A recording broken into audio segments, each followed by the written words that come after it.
Hey, May. Hi, Daniel. Hi, everyone. Hello, everybody. Welcome back to our live stream. We've got May here and myself, Daniel Folta. And I did not prepare any special intro for this. So I think we're just going to get started. May, what are we doing? So today we're going to put in the shadows on the back. We're not going to really touch the wing. And then if we have time, we're going to basically finish up the background. So lay in like a solid color over everything. And then if we have even more time, we'll do like the smoke and stuff at the bottom of the picture. So we're going to start with the back because that's the priority today. I'd rather finish that and have a little less time for the background than finish the background completely and then like be stuck rushing towards like the middle of the back or something. So awesome. Yeah. So my palette looks kind of crazy right now, but basically it's just like a progression of values here. So these are all my shadows, and then this is matching the darkest light in the back that I did last time, so I can blend it easily into the lights on the next pass. So I'm just going to be starting with the darkest value and then just moving up. Yeah, so this is my darkest value, and I'll just be going left to right. You make it sound so easy. Yeah. Just going from dark to light, that's it? What was your thought process in mixing all of those cool colors? So I knew I wanted to do the shadows today, and so I basically just matched like the different colors within the shadows throughout the back. So just starting with the darkest one and then finding, well, like the arm on the left was actually really helpful because it has like a really nice gradient in there. So I kind of color picked 3 parts of the arm over there. So like we have this really dark purple, and then there's also and that grades over into like a purplish red and then like a dark red. Mm-hmm. And please be mindful of the camera behind you. Oh yeah, thank you. That better. Always nice if we can see what you're doing there. Let's see who's in the chat saying hi. Hey everybody, let us know you're here. Give us a like, we'd love that. Miriam said good evening. Good evening. Linda says hi. CL says hi. Carmen says hi all. Sarah's Creative Yearbook says hi Daniel and May. Debbie says hi. Hello, hello.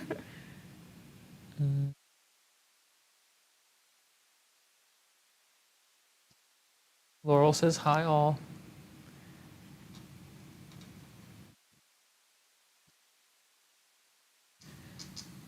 Well, you're just getting straight to work, aren't you? Yeah. So that shadow there on the arm is your darkest value? Yep. All in the right. figure. So, but I will be leaving these edges up against the wing, slightly softer, because they can always be easily sharpened later, but I'd rather have them be a little ambiguous, so I can leave that decision up to my future self, how soft I want these to be. Because I don't have to follow the reference like super strictly. Obviously the edges for the wings and the feathers down there are like really sharp in the reference. But if I want to make them like glow a little bit or seem a little softer, not as aggressive, I don't know. I'll figure that out as the painting progresses and Cool. figure out the feel overall. So since this edge on the left of this arm is going to be a gradient, it's going to be going into another value quite softly. I'm just going to make this edge a little bit messier. And yeah, that's it for now on this part of the arm with this value. I guess a little bit up here. Nice. Yeah. And just to recap, anyone who's new to this live stream, May is doing this figure painting with this person with one wing.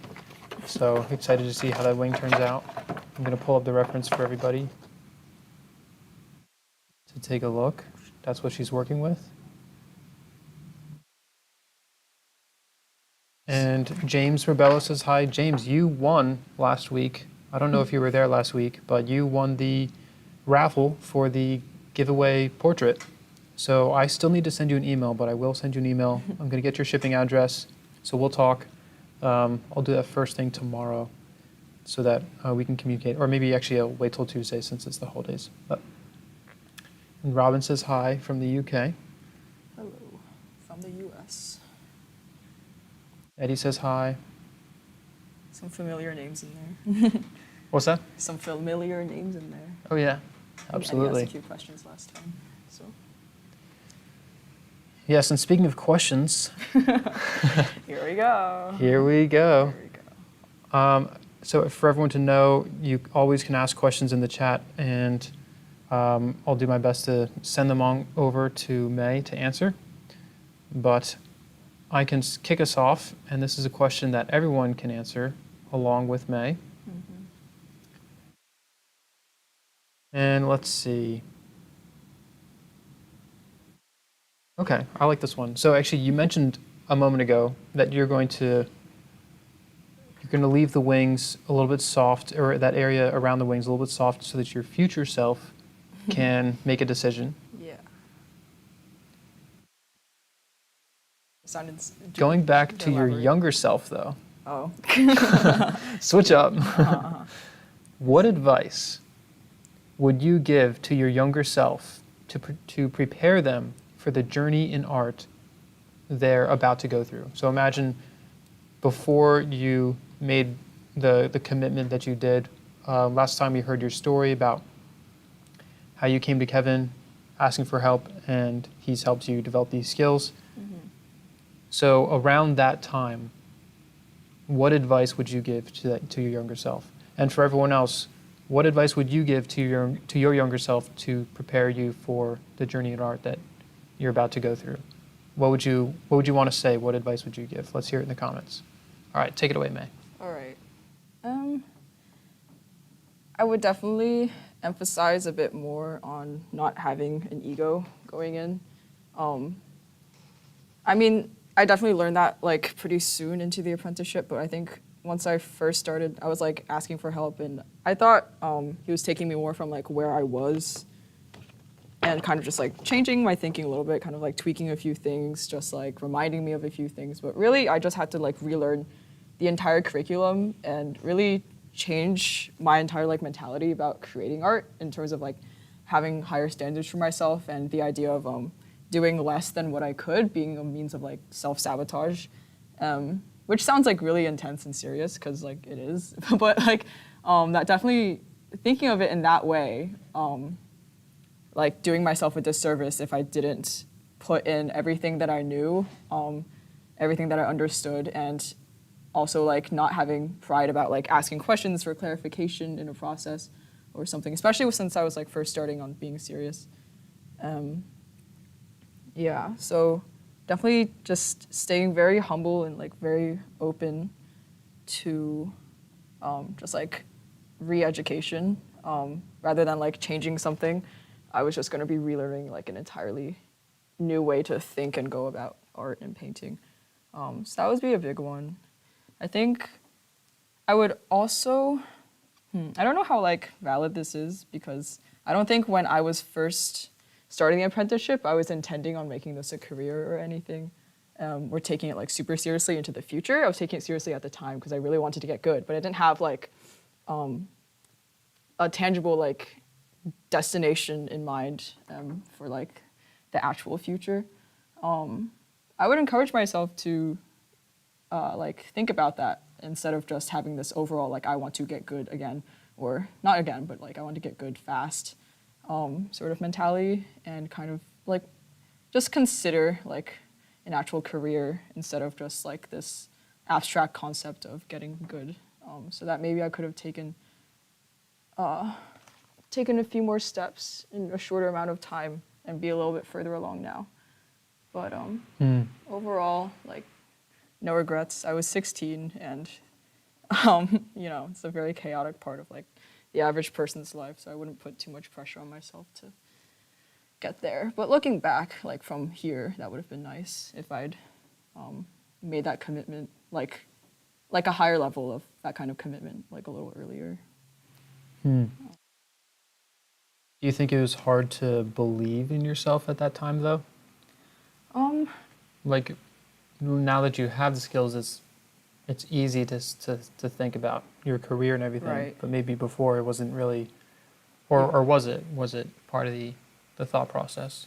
I think when I asked when I was like 16, I was more like, I want this as an option, like a plan B or C, not like a plan A or B, if that makes sense. And I would definitely encourage myself to think about it more as like a A or B back then, instead of like automatically like demoting it.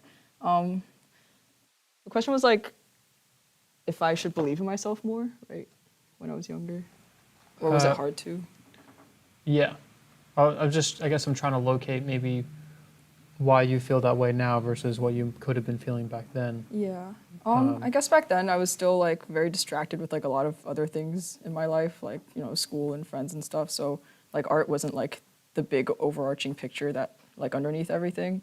And then also like I just had this vague idea of like getting good and not really having an idea of like what that could lead to.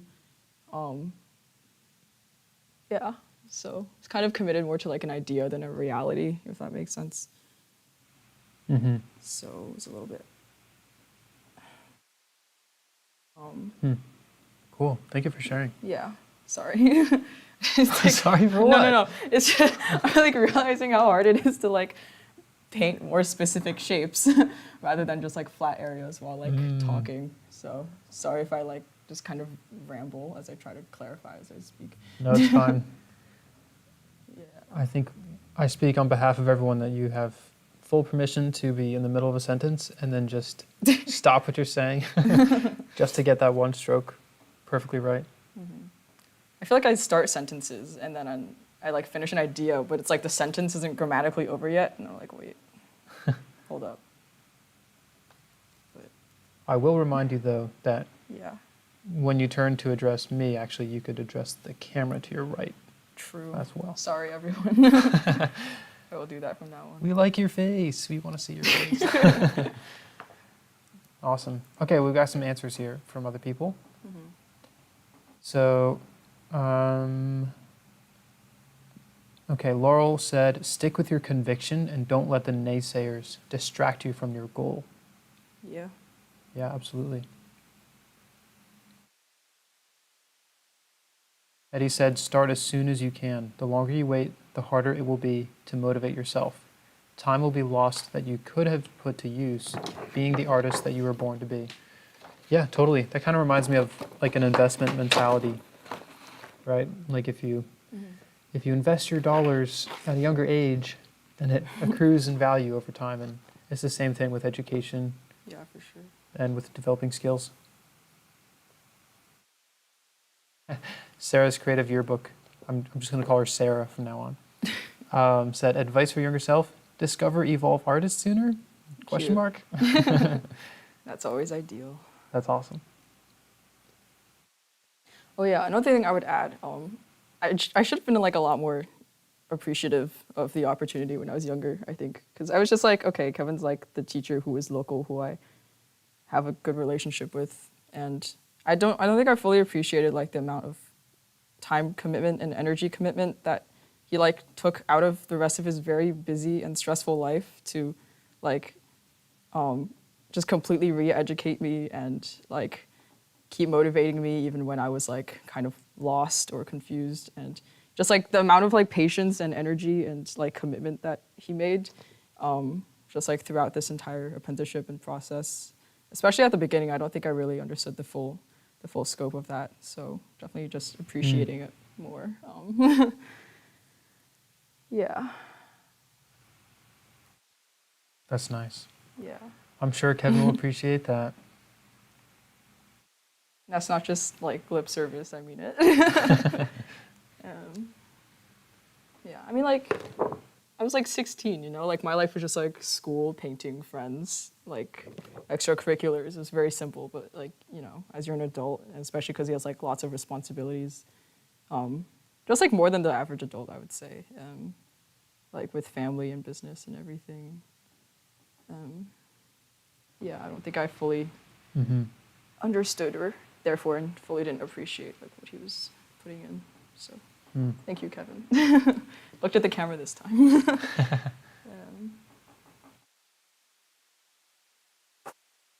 grab that in a second. I'll grab that. Okay, thank you. Yeah, so I just moved over to, this isn't really a lighter color. It's a color I'm going to be using for the background, but it is less like warm. There's less purple in it. There's some green in it. And it functions pretty much the same as the other one. It's just a temperature shift as we move to the other side of the back. So, yeah. Grab it. Thank you. It stays this time. Okay. And yes, I will be pretty much painting over like most of what I did last time, but that's the process.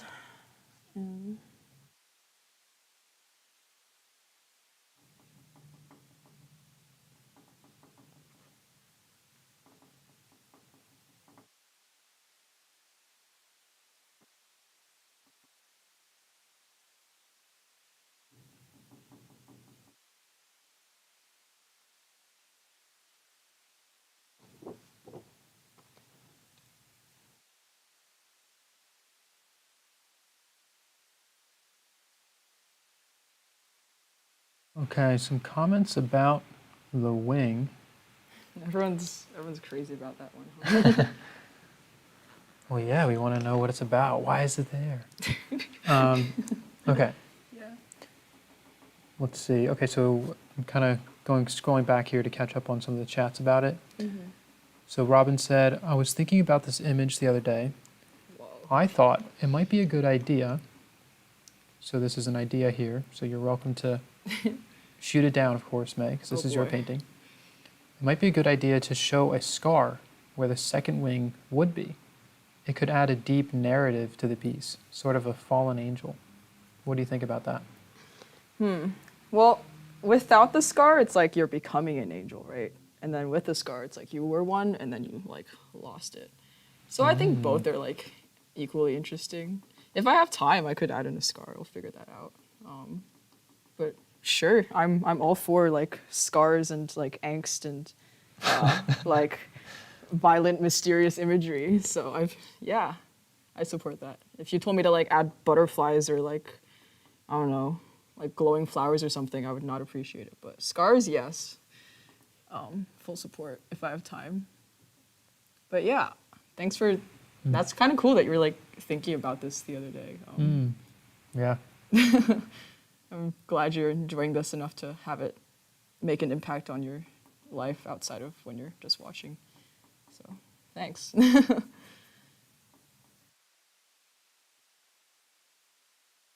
That is right up my alley.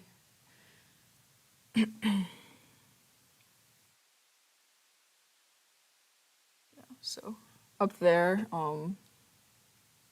the hair is like the same color as the background, so I just use that more greenish, darker value. But as the shadow goes into where the head kind of goes behind the shoulder, it gets a bit darker and warmer again. So I just switched over into this color. There's no admixture necessary for this particular pair of colors because the values are so tight together. So I just have to stand on my tippy toes so there's no glare so I can see what I'm doing. So, yeah. And then, so for the darkest values, we just have the elbow on the right, and then we'll be moving along. So that should Cool. be this one again.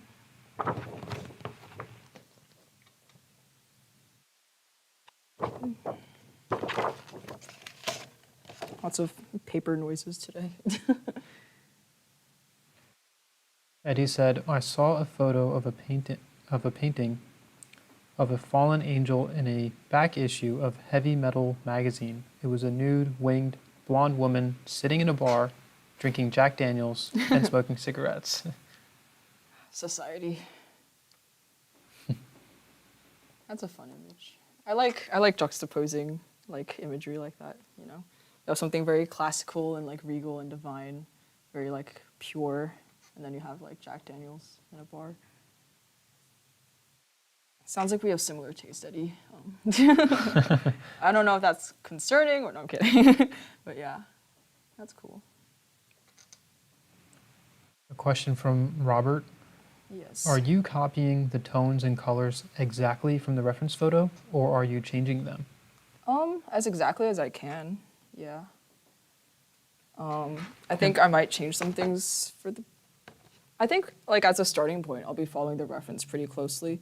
If I manage to get this entire thing done really close to the reference, and I still have like a session or two left, then I might take some creative liberties, change some colors or something like that. So, but yes, as a starting point, I'll be following this pretty closely. I forgot the armpit. Here.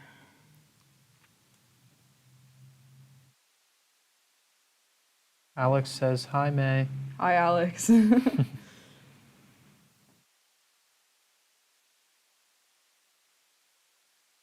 Appreciating the consistency here, Alex.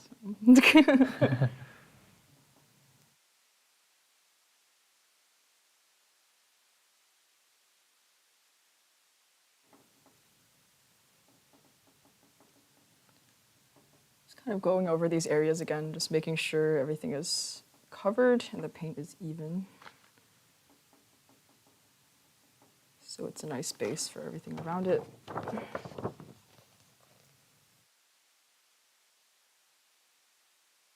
This is kind of thick, so taking it down a little. Yeah, I think, oh, can I add a little bit of this on the left?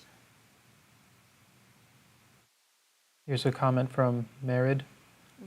It looks like you are holding watercolor brushes too short. Like I think maybe your hand is too short or something. I do that only with super small details and not on shadow areas. Interesting though. Any comments about your grip? To each their own. This is working for me so far. If it works for you in detail areas, that's great. Yeah, I guess that's it. Usually, if I work on like very large areas, then I'll probably like stand really far back and, block things in that way. But I don't see much harm in being a little more specific, even in like larger areas, if I can help it. So, yeah, you are being specific with your shapes. Like if you hold your hand further away from the brush, that might be better for like a scrubbing motion, but you're not really scrubbing right now. You're kind of just blocking things in. Yeah. So yeah, makes sense. I'm just going back into some areas that are already covered with the darkest purple value that I have, and I'm using the more greenish, darker value, just because I'm seeing that in the reference, just in areas like closer to the edges of the gradient where it gets a little bit lighter. There's a little bit of a temperature shift in there. So I'm just laying that right on top. And it's like not very visible, but it does add like a nice bit of nuance. So yeah, I'm liking that. Okay. Yeah, that's not picking up on the camera at all. This? Yeah. Well, I'm seeing it, so. Good. Yeah, so I'm just putting that in on both sides of that shape where it's going to be up against other colors, like lighter values, where the form starts to turn. So I think I'll also put it in the areas that are like next to the wings, so it transitions a little bit better, since it is like very slightly lighter, and the wings are a cooler color. So okay.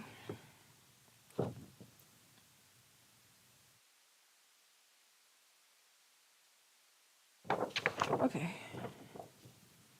Now we're going to be moving up one value. That'll be this one right here. It's very dark red, reddish purple.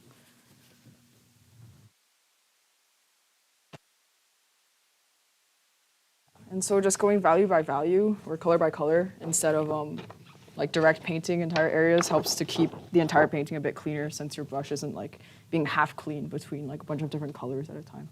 So Yeah.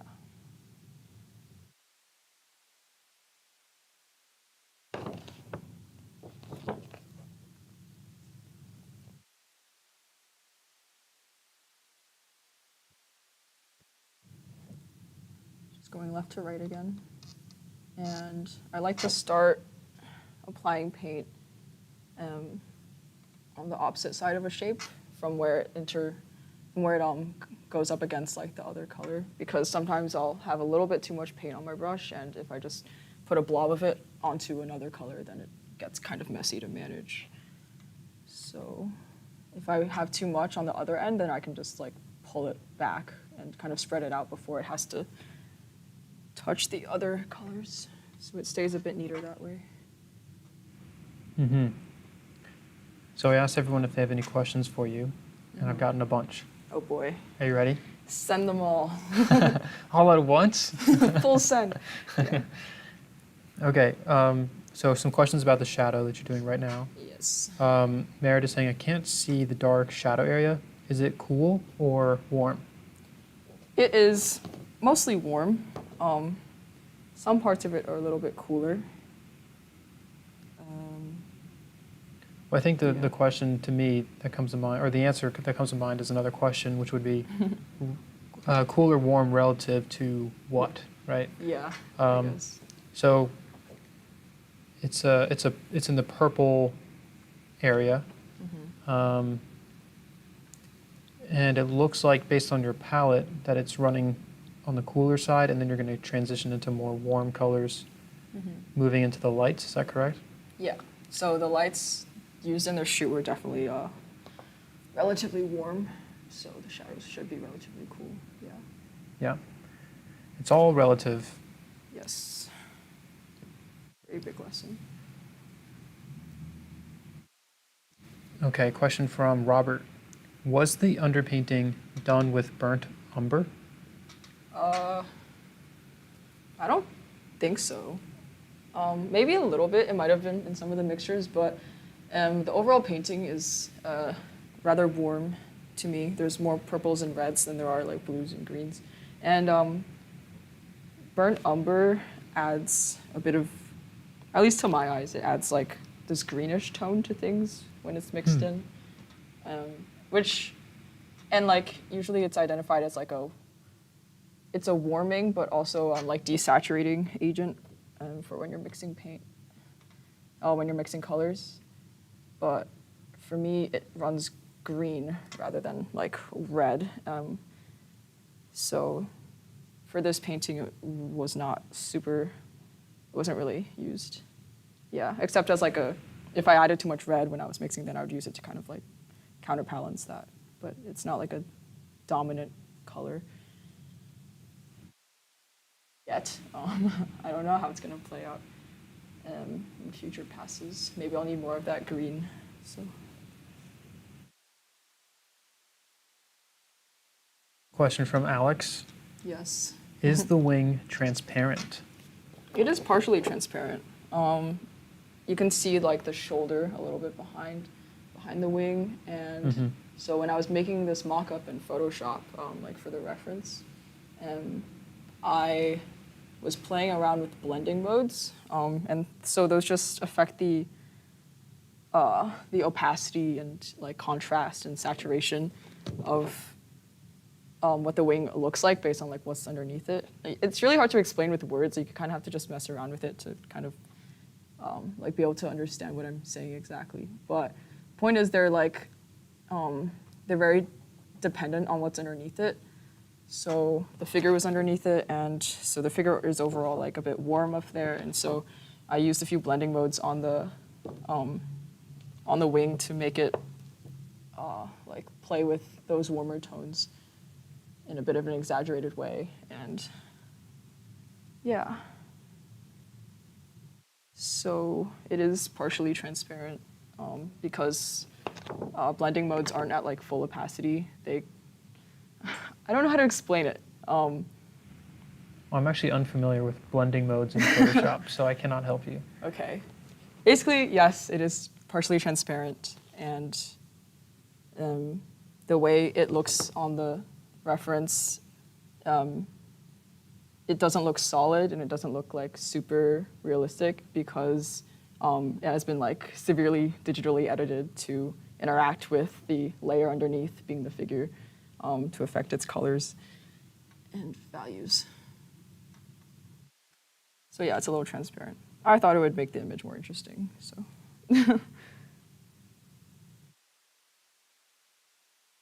You can interpret that as symbolically as you want. That's up to you. Yeah.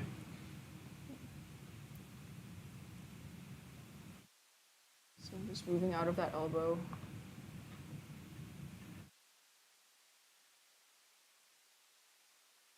Question from James.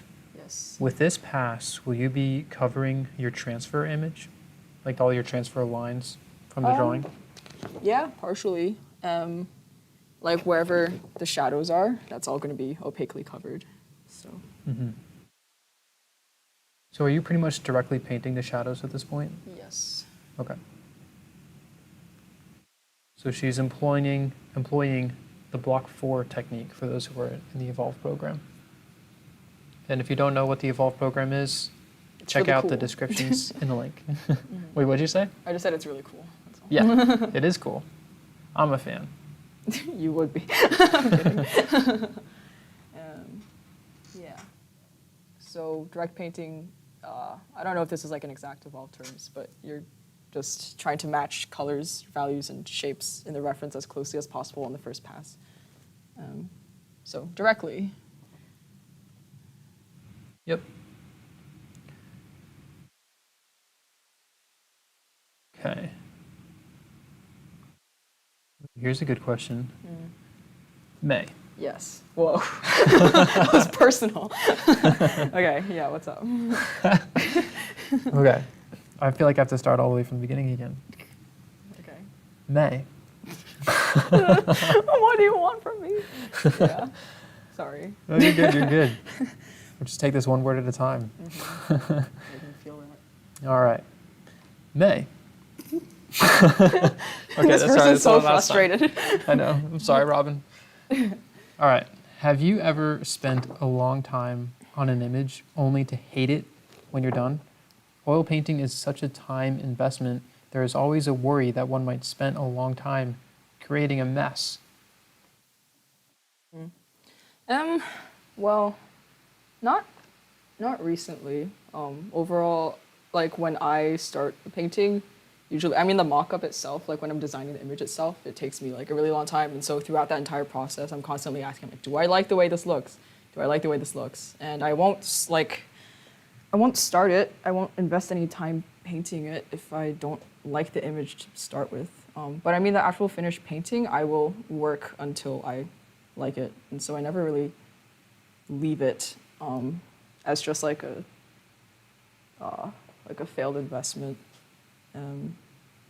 I think all the time I spend like designing the image itself, and then also just like my overall mentality of wanting to create pieces as high quality as I can, and having every piece be its own opportunity to create and push my understanding and my abilities doesn't really allow me to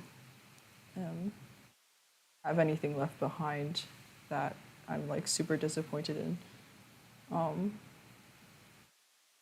But yes, it is a very big time investment, and that is definitely a very, very common experience.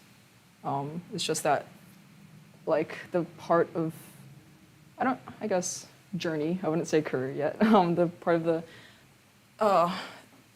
artist journey that I'm on, I can't really afford to design images. I can't really afford to put any time into images and the working on paintings that don't generate like a result that's presentable. And all the time I spend preparing and designing the image kind of is what allows me to eliminate that. So, yeah. But definitely, like in the image designing process, there were lots of moments where I'm like, I don't even like this idea. I don't know where I came up with this. I can't make this work. There are no images on the entire internet that support this idea. This is awful. So all that frustration happens more for me in like that stage.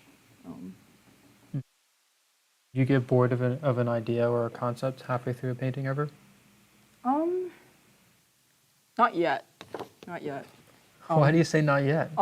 I mean, like so far, all the paintings I've worked on, I've like liked throughout. And usually it kind of like picks up momentum as I go because every part that I do, I'm like putting in like all I can. And so overall the painting will just keep getting better. But yeah, I haven't like just stopped halfway and been like, you know what? Never mind. Not yet. So I think that value is darker. This value is darker than this one that I use in the shadows over there, so it's looking a little wonky. So I think I may have to level up to this one so that it looks like, so that the values are progressing from darkest to lightest, like out of the shadows, because this is a little off. So, oh, that's really light. Oh, my bad. Anyway, okay, so I'll step down to this one. We still can't quite see those distinctions amazingly. These two? Yeah. Wow. All right, that's better. Okay, I think that one is starting to show up now. It's just the contrast Yeah. of the underpainting. Right. That makes sense. Yeah, so I made a misjudgment and I'm painting over it to fix it. So And by painting on top of it, you're actually creating a new shade yeah. that isn't technically on your palette. Yeah. Yeah. And it works because I think this one's a little bit too light. This one's a little bit too dark. This one's definitely too light. So it's kind of mixing these two, and it's the relationship that this value that's being created works with the shadow of like that greenish darker value over there. So it's okay. Yo, I'm glad I caught that. Otherwise it'd just be bad. Yeah. That actually reminds me, I remember back when I was a young whippersnapper learning under Kevin and still nowhere near decent skills. Kevin would do like a demonstration of something and it would always look flawless, right? Like it would look like he never made a single mistake ever.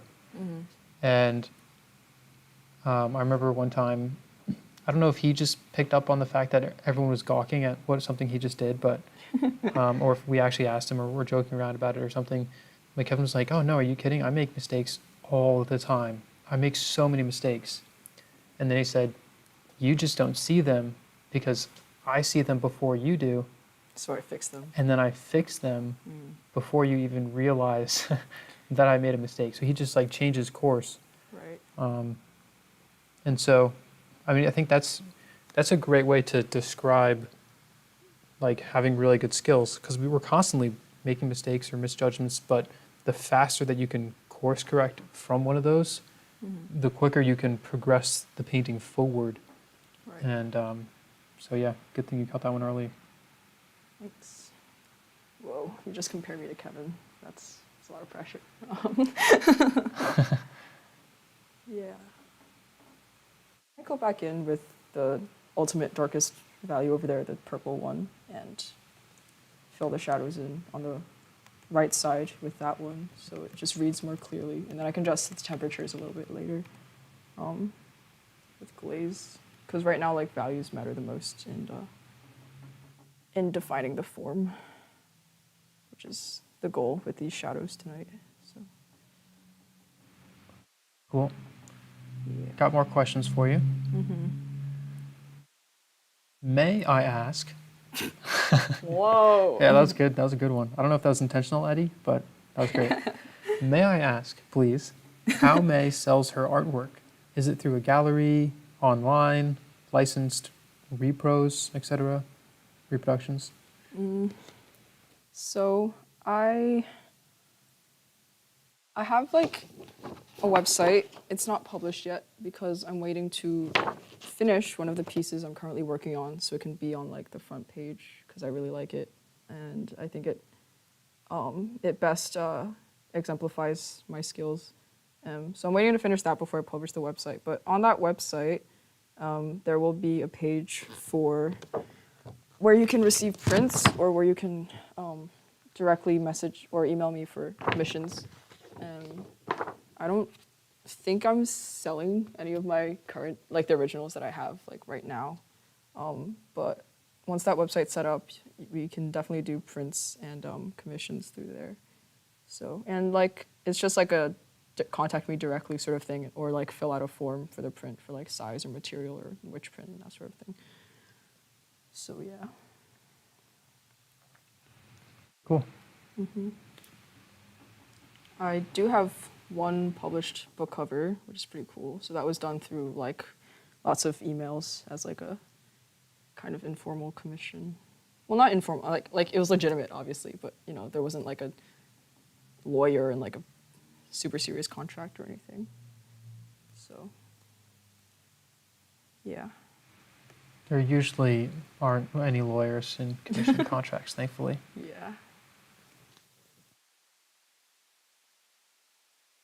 Yeah. So before I have to go back and repaint and reestablish those relationships like I did up there in the back, I'm just going to go in with this darker value and kind of beat myself to the punch. Yeah, so I'm just like painting over so that relationship will be more sound once I put in those lighter values. So, oh yeah, right here it's just like this admixture I made because I said this one's too dark and this one's too light. So I mixed them together and now they're just right. Nice. Yeah. Adapt and overcome. Course correct. All right, next question from Yes. Sarah. Yes. How do you pick the subjects you paint? What draws you to these topics and subjects? Well, I'm building a portfolio for illustration and science fiction and fantasy and portraits right now. So that is an easy kind of categorizing way to start off what I decide to paint. Within those genres, I guess there's like a bunch of factors. There's just stuff I like. So I like wings. I like fight scenes. I like dynamic, like dramatic things. Usually a lot of my paintings are kind of dark overall because I like darker colors. And then kind of beyond that, like since I'm building portfolio now, like a big part of my intent is to kind of showcase like my ability to render and also my ability to compose. So, like in science fiction stuff, like I have a lot of complicated backgrounds with like space and water and like rocks and like very kind of complex objects with different like variations of like texture and that sort of thing. So I can demonstrate that I can render like a variety of different landscapes and textures and objects and that sort of thing. And then also that I can do atmospheric depth, so making an image look like it has like 3 dimensions and kind of continues on into the distance rather than just like a very flat, static image. And then so like I'm just using the sci-fi stuff as an example, I guess. And then going beyond that, like into the figures and stuff, like having dynamic like facial expressions kind of showcases that you can do more specific. You can paint people with very specific and very like dynamic expressions. So that makes you more like versatile for different like situations or scenes that you might be asked to do. And then like the stuff they wear. So like my sci-fi stuff so far has been like largely like kind of military. So there's like lots of very specific like ins and outs and like the metallic texture of the armor and stuff. And so that helps me show off like how I can render specific details in different materials through like how much they reflect light or how deep their shadows are, or, like very specific like mechanical shapes, like with guns and like armor and that sort of thing. So I guess there's like the intent to like demonstrate that I can render things. And then that's applied to subjects that I like and are in the genre of art that I'm trying to break into as an artist. So I hope that answered the question. Yeah. Yeah. But Speaking of your work, yeah. what? No, I don't know. That just sounds like I don't know. It sounds kind of stressful. A stressful question? Continue, yeah. It might be. I'm going to ask you to do something for us. Yeah. The painting behind you, or to your left. This one? Yes. Yes. It looks a little different from before. Really? Yeah. It's a little bit hard to tell from the camera's point of view because it's all blurred out. So would you do us a favor and Step back.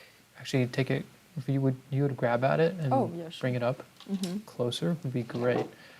And guys, May did this portrait, she painted the head. I'm not sure if she's done with the face, but Almost. it looks awesome. Thank you, Daniel. Whoa. So- Okay. Sorry. Yeah, take your time. But we just would love for everyone to see this. Is this good? Have to Yeah. tilt it or anything? Yep, and actually just step a little bit towards the painting, if you can. Yeah. Look at that. Yeah. So the hair took as long as the face, because curly hair is like very difficult to paint. But yeah. So this week I spent three painting days on this. So day one was the face. That took about 5 hours ish. I like direct painted it. There's still gonna be another pass on top of it for the extreme highlights, some details in the eyes, some temperature shifts in the skin and whatnot. And then I spent another day on the hair, just also direct painting that. Just same process as I'm using now, just like darkest to lightest value. You can bring it a little bit closer to me, like right there. Yeah, and then I spent like 3 hours at the end of a painting session on the other painting, just doing all that embroidery work in the middle of the shirt. So yeah, that was all this week. that good? So I'm hoping to finish this piece in the sci-fi one that I'm working on. I'm hoping to finish both of those by the end of this week. So Sweet. Thank you. Appreciate that. yep. Yeah, fun to see the progress on that with each live stream. Yeah, it'll be gone within the next 2 weeks. It'll be something new, hopefully. Where's my brush? All right, yeah, this one looks dirty. So, what was I doing? Sorry to derail your focus there. Nah, you're good. I think I.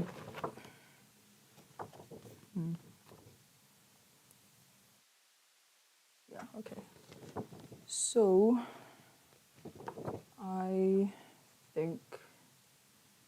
Yeah, I'm almost done with this value.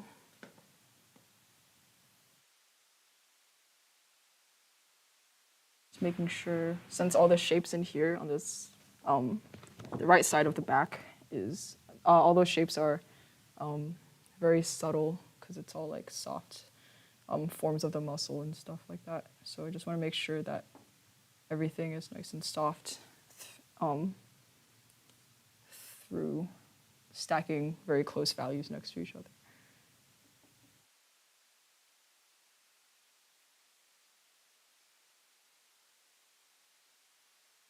Awesome. Yeah. So we still have more questions.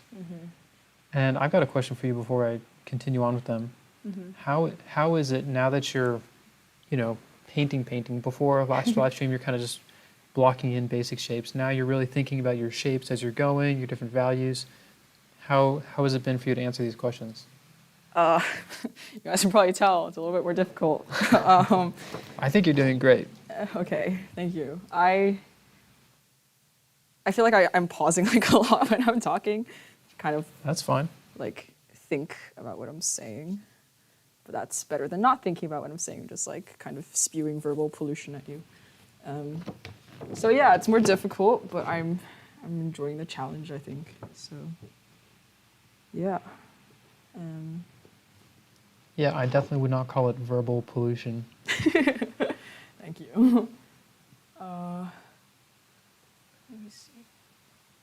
Okay, so I think I'm gonna go back to this cooler, darker value, and lay that in along the arm here, because we know it was a little too light for those shadows, so it should work as that intermediate value, and it is cooler over there. color-wise. Kristen said that verbal pollution sounds like a punk band. It does. It'd be funny if they were listened to a lot, because like they're branding themselves as like waste. Sorry, I like overthought the joke. But yeah, Kevin likes to use that phrase a lot. He says, what does he say? Like visual pollution, or like he says like visual like mumbling or something. That's like when you, like an artist doesn't know how to render something. Usually like the level of detail is like above what they can do. And then instead of like fully trying to like render it as they see it, they kind of just like push paint around and make these very vague impressionistic forms. It has nothing to do with the art movement impressionism. I'm just using that as like a adjective removed from history. It kind of reminds me of mumble rapping, though. Yeah, pretty much. It's like you don't really know what you want to say, but you want to say something, so you kind of just express very vague units of like semantics. I don't know. So. Yes, as Kevin likes to say, art is all about your intent. And to answer the nameless subscriber here, Kevin is entirely focused on his summer intensive programs. So he doesn't have very few evenings off, and so we're giving him a break from the live streams so that he can focus completely on that. And this also gives May an opportunity to be with us and bring some some youth, some young blood. Hear that? Yeah. Kevin will appreciate that one, I'm sure. Kevin's alive and well. Yes, he is. I'm just doing his job a little better over the summer. Please don't change the locks. Kevin on is me. watching, by the way. He just texted me a moment ago. Oh my god. Good night.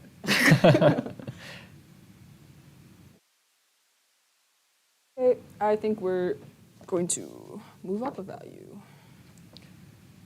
Are you ready for the next question? Yeah. Okay. Is Kevin like, what do you think you're doing? No. This one is from Merid. What is your motif? What does that mean? I mean, I know Like what a it means, like theme? literally. It's like a trademark sort of thing. Trademark, Like signature. your theme. Signature? It's like the distinctive feature. It's like the thing that stands out. In like across all of my paintings? I'm not sure, honestly. Whoa. So answer how you will. Definitely a thing I've drawn a lot is wings, because I like those. I guess I'm just going to interpret that as like, what do you like to draw often? Or like, what do you try to do in every painting? I mean, what do I paint often? Paint a lot of people. I don't really do landscapes or animals or anything like that. I paint a lot of people in scenes. That's like the illustration stuff. I like it when they're like interacting or like engaging in a certain way, not kind of just standing there. I like for an illustration. For portraits, like they are just standing there, and then that's more of like a mental exercise about like how to depict an individual in a painting, like who they are, and then at the same time be able to like show off your skills. So that's fun. What do I do often in a painting? Or maybe like what messages do you often convey in your painting, if any?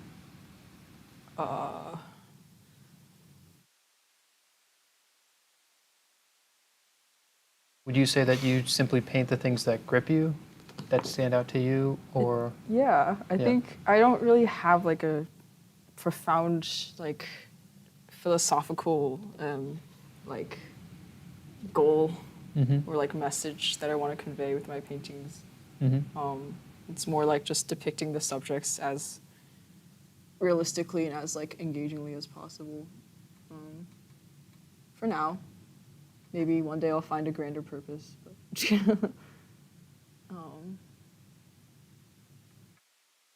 yeah, sorry, that was like underwhelming. I don't know. I think No, like it's a lot fine. of times when I'm like in the process of painting something, I'm not thinking about like what psychological impact I want it to have. It's more like, is this the best it can be in terms of like being a visual product?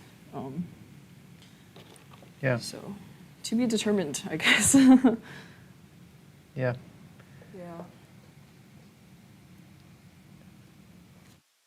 I Yeah, don't think there's anything Dark wrong Star. with that. Sorry. Dark Star said, "She paints cool stuff. LOL. That should be enough. I feel you on that, May. Haha." Thank you. Yeah, Yeah. Trump said the same thing. I Cool, like what I paint. probably. I like the people I choose in my portraits, the outfits I put them in, the lighting, and as long as they're interesting images and, like to me, like I'm pretty happy. So.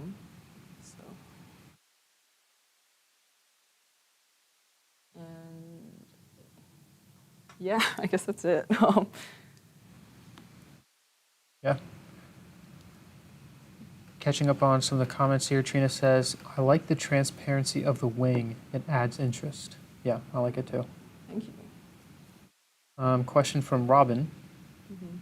Are you ready? Yeah. May.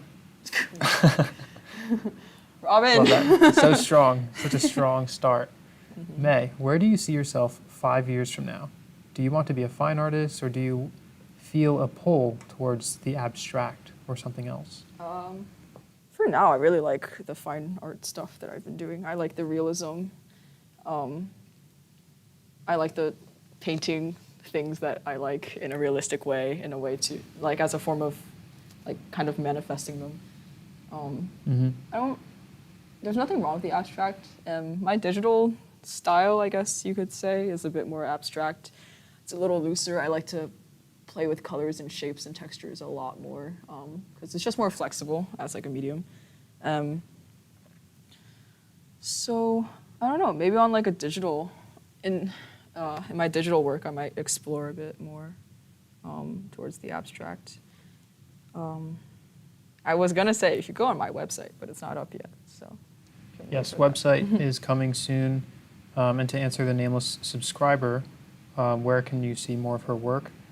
Yeah, her website is coming up. I do have a little my section here. Instagram. Yeah. Yes, she is on Instagram. That's right. What is it again? Lunic, Lunic, and then the number is 77. Most of my digital work is up there, so you can kind of get a sense of like what kind of abstractness I'm talking about. Yeah, and I also have a little section here.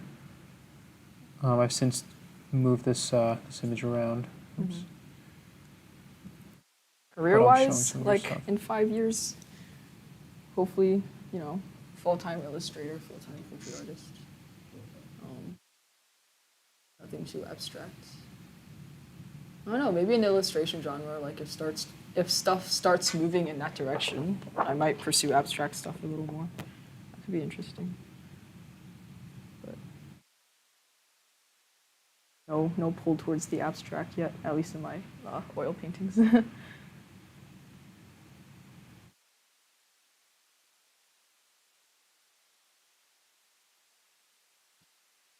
While I'm sifting through these from Sarah, how did you come up with the Instagram handle Lunic? Does it mean something? It does. It means insane in Latin. Because back then they were like, the moon means insanity. I don't know why they thought that. Maybe because I don't know. People were weird back then. They believed in strange things. But anyway, the moon was associated with like everything kind of absurd and odd and insane. And so Lunic is like a sort of Latin word for like anything associated with the moon and therefore insane. And I don't know. I think my art doesn't like fit under like a cookie cutter sort of category or style. I just paint what I like and that in a way that I want to. And I think that amount of like versatility kind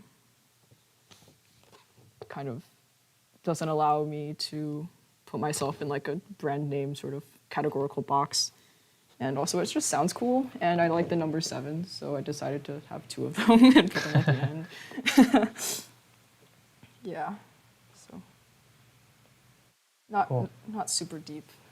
And I didn't want it to like be my name, because like I didn't want it to like seem like a personal account or anything, or that like I was kind of selling my art based on like my identity. It was more like the art speaking for itself.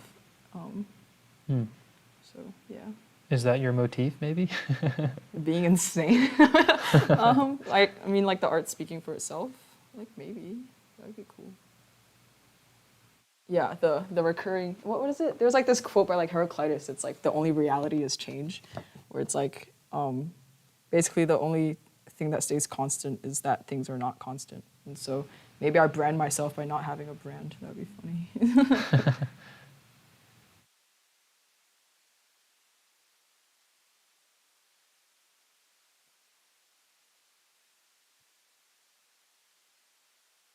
I think I'm moving up a value. Actually, no, I forgot about the right arm. My bad. Some stuff to do down here before we move along.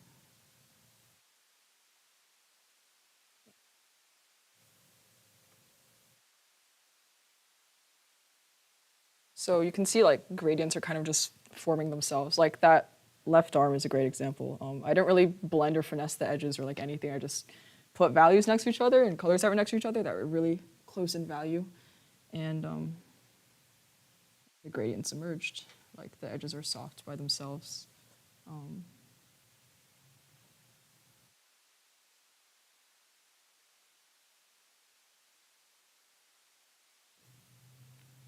So painting over some of this stuff in here and with that cooler temperature, kind of mixing the paint a little bit on the panel itself.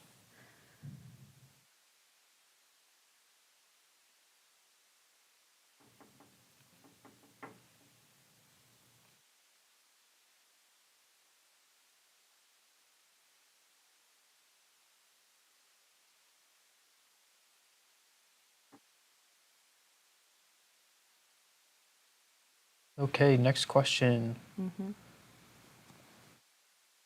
Have you figured out what print company you are going to go with, if any print company? Oh, yeah. I think for my digital stuff, I'm going to be using Imprint because it's like very, I mean, they do like all the manual work for you, like shipping and packaging and like all that stuff, and the printing itself, obviously.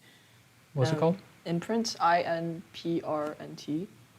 I have a few things up there. I haven't really like announced it or anything. But like for my oil paintings, which have like a higher level of detail in them and I think would look better on like other types of paper that are above Imprint's like standard, probably just gonna be through my website once that's up. Yeah, Imprint, like because it does all the services for you, it takes like, well, depending on what the product is, like if, like you can do like prints on like metal or like canvas and stuff, so like higher level substrates through them as well, not just like archival paper. So if the more expensive the substrate, the more of the higher the percentage that they take from your profit. But like by default, I think the paper they take around like 50% ish, which is like fine. Most people don't like make a living on Imprint or anything, and like for me, like I'd rather have them take that cut than like have to do like all the shipping and packaging and mailing myself. So, but there are like lots of different platforms out there. You know, do your own research and like if you're planning on doing that too, and figure out which platform suits what you want to do the most.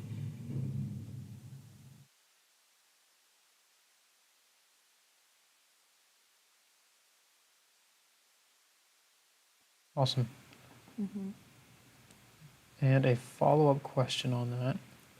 Oh boy. Finding this again in the chat here. Ah, yes. What book did you do the book cover for? Is it published and out yet? Yeah, it is published. It's called The Mad King. It's by Rebecca Mabry. Rebecca is spelled Bekah, and then Mabry is Mabry. So you can look that up. And it's an oil painting. It's I think it's like 18 inches by 24 inches. I did it over last summer. The past summer. Yeah. And I actually like there's like a mask in the middle. I actually like we bought like a blank white mask from like Michael's, and then I like painted it with like Old Holland paint and stuff, and then we like shot it, and then I painted it for the cover. So pretty fun process. Yeah, I just dropped a link in for everyone. Yay. With the name there. Yeah, it's a small independent press, first-time author, and first-time cover art by May. Yeah. So you are all encouraged to support, purchase a copy, give it a read, let us know what you thought.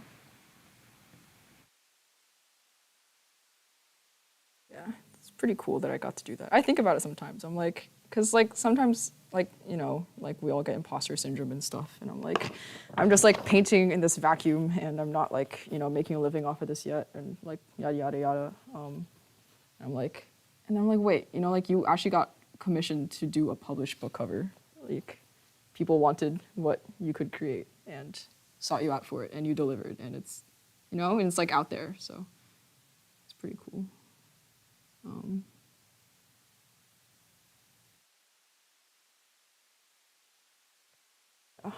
Sweet. To make another admixture because that color's too light, but it's okay. Adapt and overcome.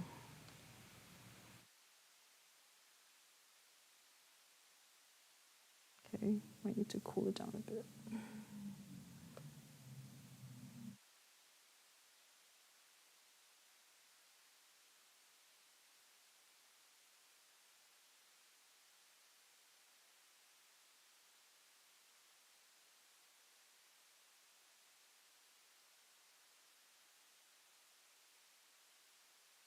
Yeah, so I realized that this admixture here was the right value, but it's a bit too warm, so I will use this cooler value, smack that in the middle there, and then kind of make a mixture out of all three of them. And hopefully that does the job better than the other two much warmer tones. So.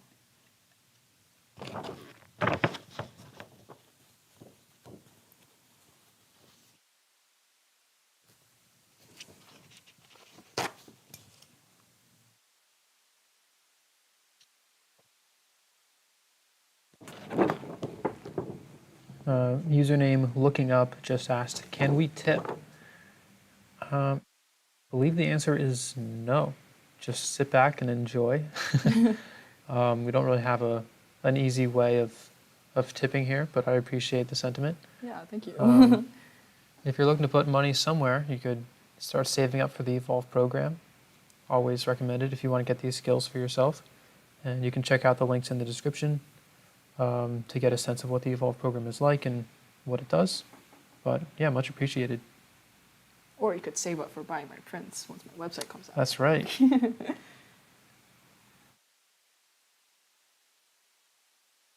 Yeah, thinking of having them on either canvas or like matte paper, so in like 3 different sizes. Cool.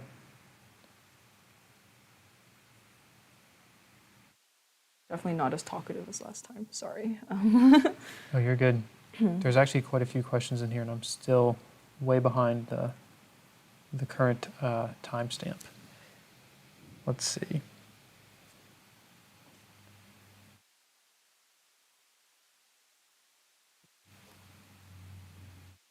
Oh, when you showed the portrait, by the way, Sarah Yeah. said that she really loves it, would love to see it when it's finished. Oh, thank you. Soon. Hopefully the end of this week. Trump tried out the 4-shade technique. He's back. Yeah. Worked really well. The drawing popped more. Trump, that's great. Great to hear.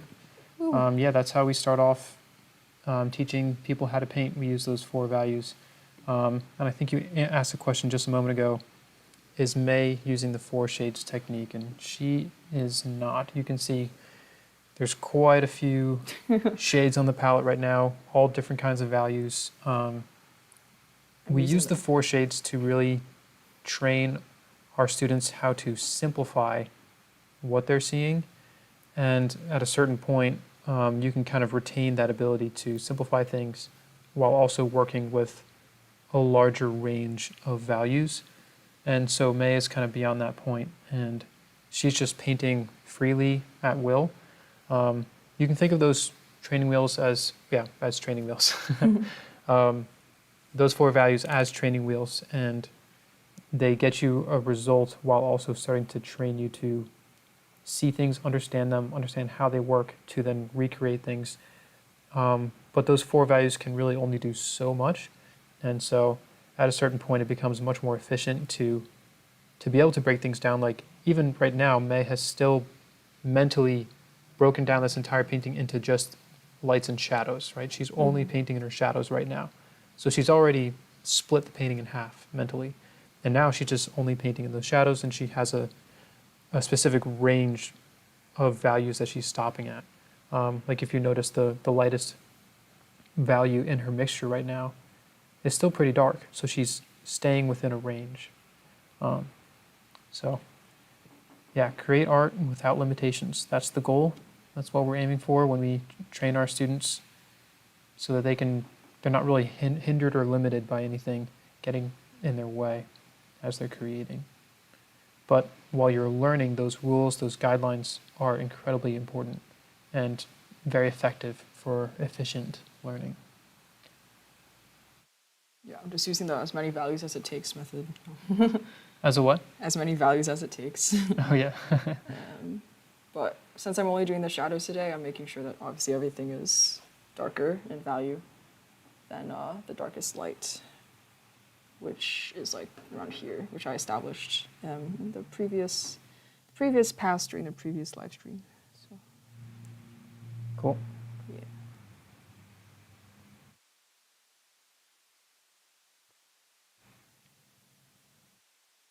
So even if that color was like wildly off, I'm still going to proceed with the rest of the painting, like mixing colors based on the relationships that these new colors will have with the base I have down, since it defines the shadows or the lights. So it's all about the relationships.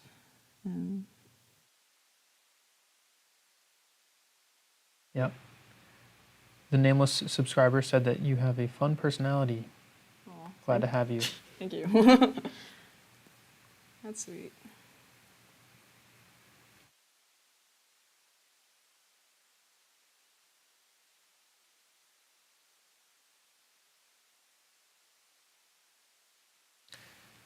Did I ask this question from Trump? How long did it take you to get to your skill level? Well, I started learning at the Art Academy when I was like 12, so about 6.5 years ago. That was all like, I did charcoal for like 1 or 2 years, but I wasn't really serious about, well, I started the apprenticeship about 2.5 years ago when I was 16, but I wouldn't say I was like really, really serious until like the beginning of this year, really. I wasn't really focused on building a portfolio for a career until like the beginning of this year. And so I would say like a substantial amount of the progress I've made as an artist, as a painter, has occurred in the past like 6-7 months. So I don't know. I mean, I'm not gonna say like only 6-7 months, obviously, but definitely like, well, I did the summer intensive program, like foundation program, before the apprenticeship. So that was like a solid like 4 weeks of intensive training. That's like about a year of like regular weekly classes here at the Art Academy. So I don't know how you do the math on that. Yeah. Averaging out to like 4 years, probably 2.5 for the apprenticeship, and then everything else before that. When would you say you got serious about it? Serious, like beginning of this year. Like career serious, beginning of this year. Because before then I was in the apprenticeship, obviously, but I was kind of just like, I want to make cool paintings, and that was like it. But now it's like I want people to buy my cool paintings, and I want to do this for the rest of my life. So it's very different, I would say.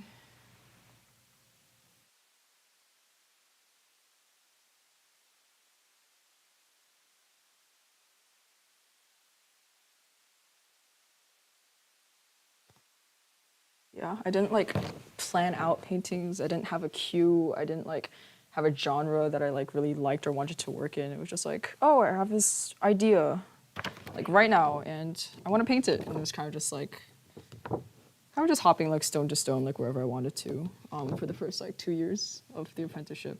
Obviously, I was still looking at improving my skills, but like it wasn't in a direction. It was of like paintings and like their subjects. So just in a direction of like getting better. But now it's like getting better plus like specializing in a genre. Or multiple genres, I guess. So yeah. In the past half year, I've really been focusing on like this technique more, where it's like much more direct painting based. And that in general, I think I talked about this last time, but I like direct painting because it forces me to be a lot more critical of what I'm doing, like all the time throughout the process, instead of just being like, oh, it's just, I'll put it off to the next pass, I'll put it off to the next pass. It's like, no, you will do this 1 or 2 times at the max and it will be perfect at the end of that. So I have to perceive like everything in the reference and have like all my goals for like how a part of an image is going to look, like in mind, like as I'm working on something. So no half measures ever. But with this current painting, which I'm obviously doing in layers and multiple passes for the live stream, it's a little bit different. So I'm kind of still adjusting to that new mentality. So Can I make a suggestion for you? Yeah. What's up?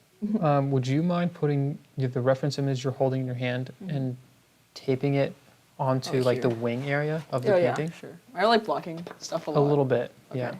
But also just might help you paint a little bit more efficiently too. True. Do you need tape? Yeah, it's right Okay. there. I can grab it.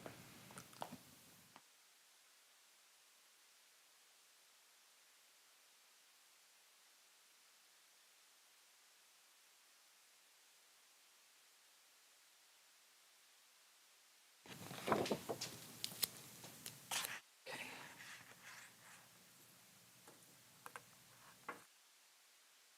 How's that? Yeah, that's great. Okay. Thank you. And I can do like my friends like to call it like the old man pose, where I have my hand behind my back as I paint. But whatever. It's you, Alex. So yeah, I just moved away from that cooler like admixture of like 3 colors in here and back into this warmer shadow value. It's the lightest one we've used so far. And I'm just gonna, lay that in where I see it in the reference.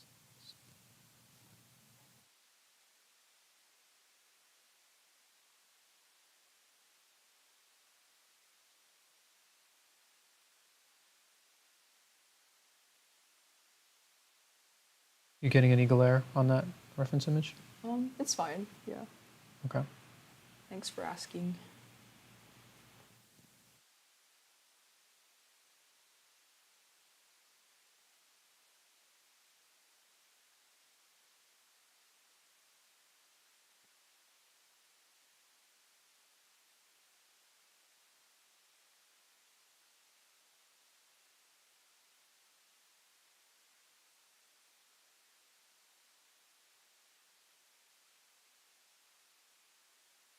Question from Debbie.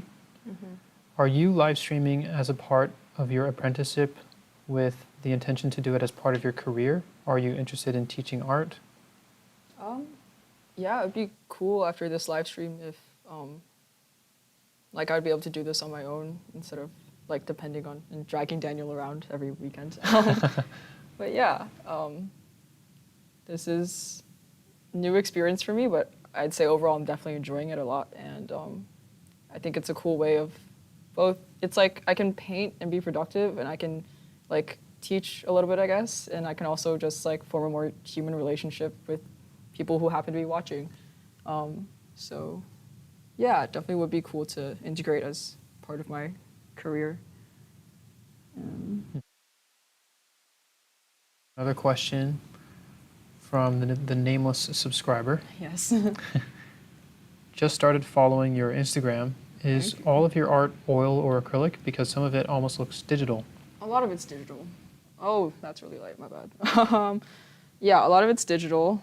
I don't do anything acrylic. So if I don't say in the caption, I think like oil on panel or whatever, it's digital. So Mm-hmm.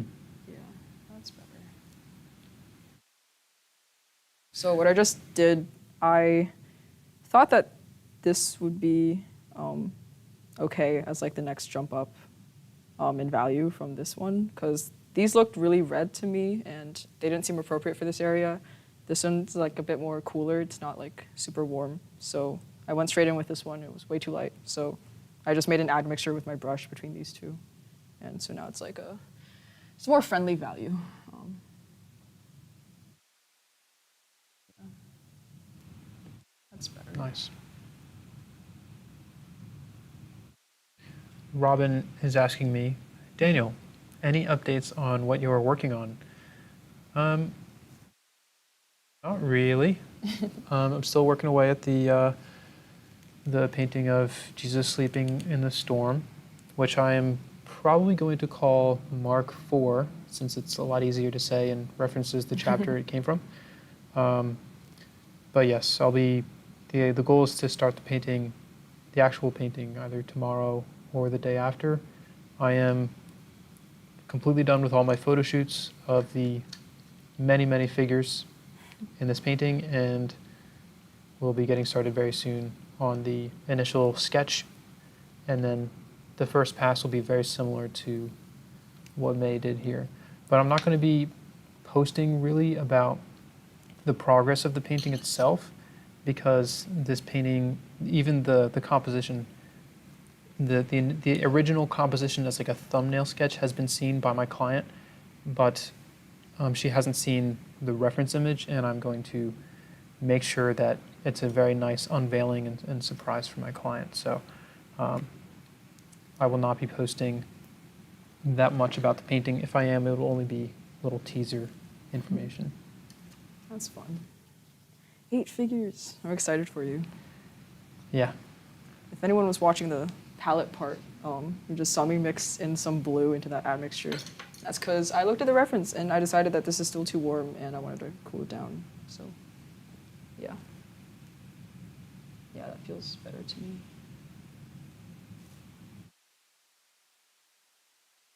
So I just checked, and there are actually 10 figures in this reference. Oh my god. Yeah. That's so cool, though, honestly. I'm very excited. You're going to be recording it, right? Like the painting process? Yes, I will be recording it, and then I will post a recording of its production afterwards. Very exciting.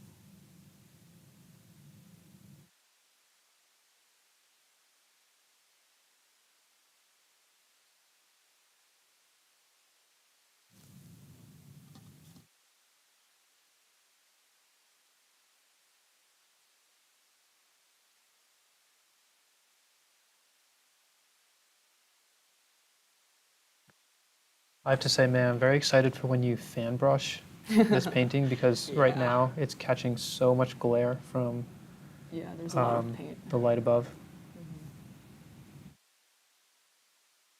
It's a treat for everyone at the end. So make sure you stay to the end. Keep us company. Yes. All right. I know at first I was like, oh, we're going to go left to right. Now I'm just kind of putting values wherever I see them. So. It's okay.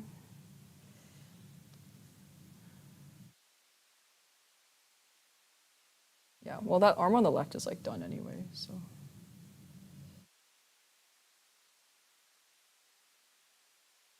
Question from Trump. Did you Yes.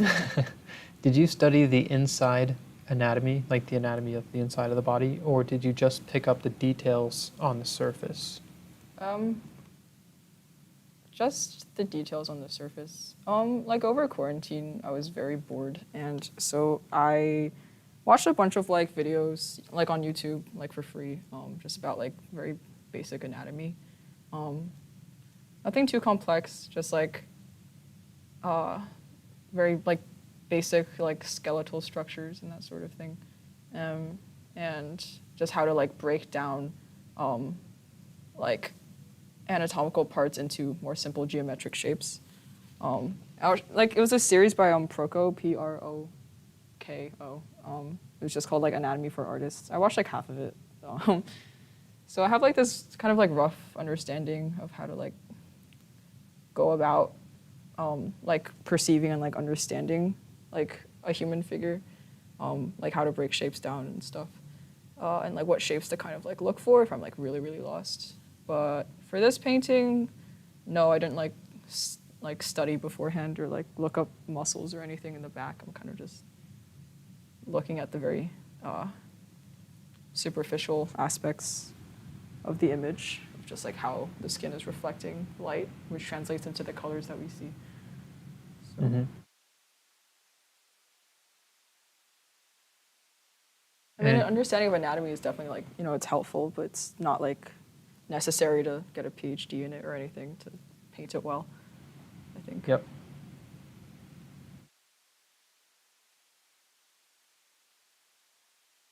So, I mean, I'm like not familiar with like back anatomy or anything, so I'm not like looking for specific shapes or whatever.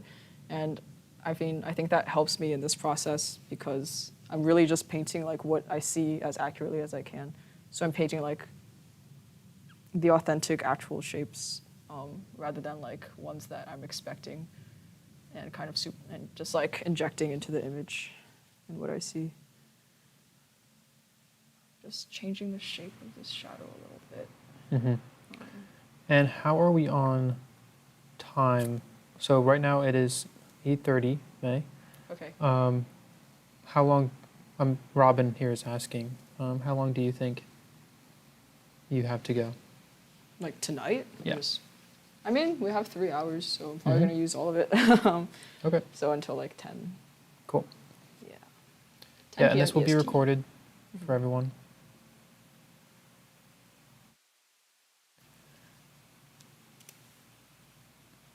Okay, there was a question about reading books somewhere. Reading books. I'm still well behind on these questions, and my apologies, everyone. Scrolling through the chat is not always easy. Okay.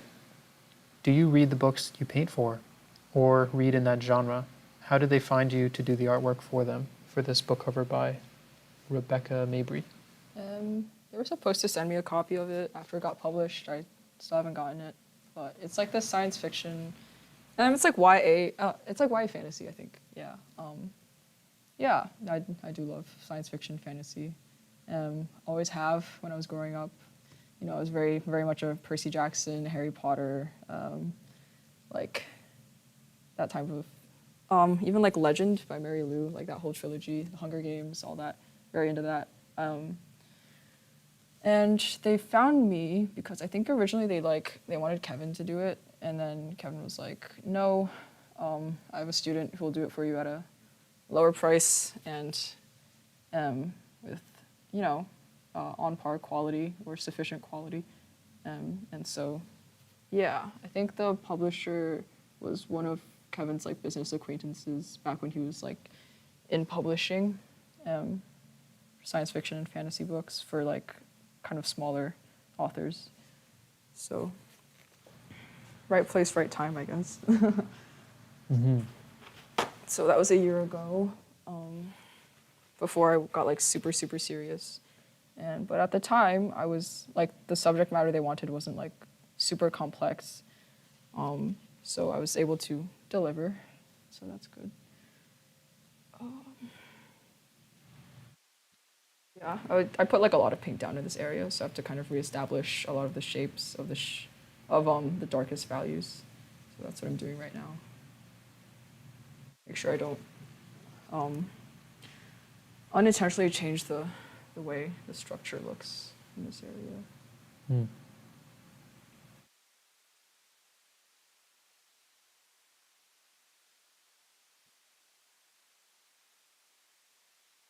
Here's a question from Debbie. Mm-hmm. You still good to take questions? Yeah. Cool. Thank you. Yeah. Yeah, always just let me know if you need kind of time to just hone in on something. Right. But what are your thoughts on how you might integrate your art with cognitive science studies? Oh yeah.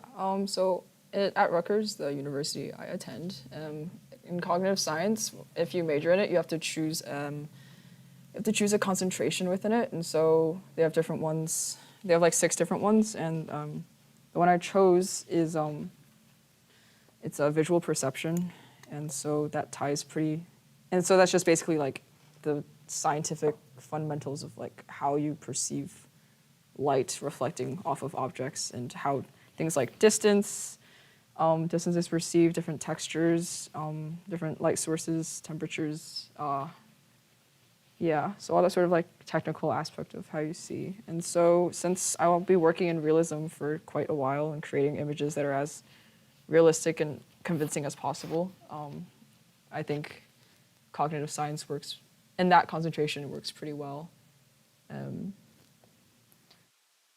as like a really like technical foundation from which to like go about designing reference images and like adding into paintings like what the photographs can't capture. So like elements of atmospheric depth and focus and like temperature variations and that sort of thing.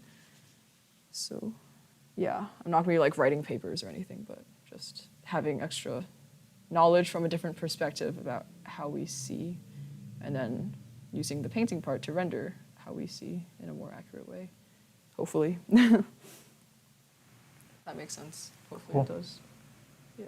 Maybe you could do a painting as a assignment if they let you. That'd be pretty cool. I got away with it. What was For, the assignment?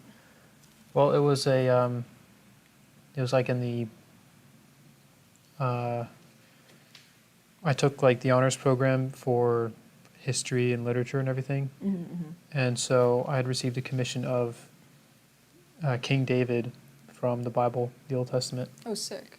And so I asked them if it was okay if I just, submitted an image of a painting.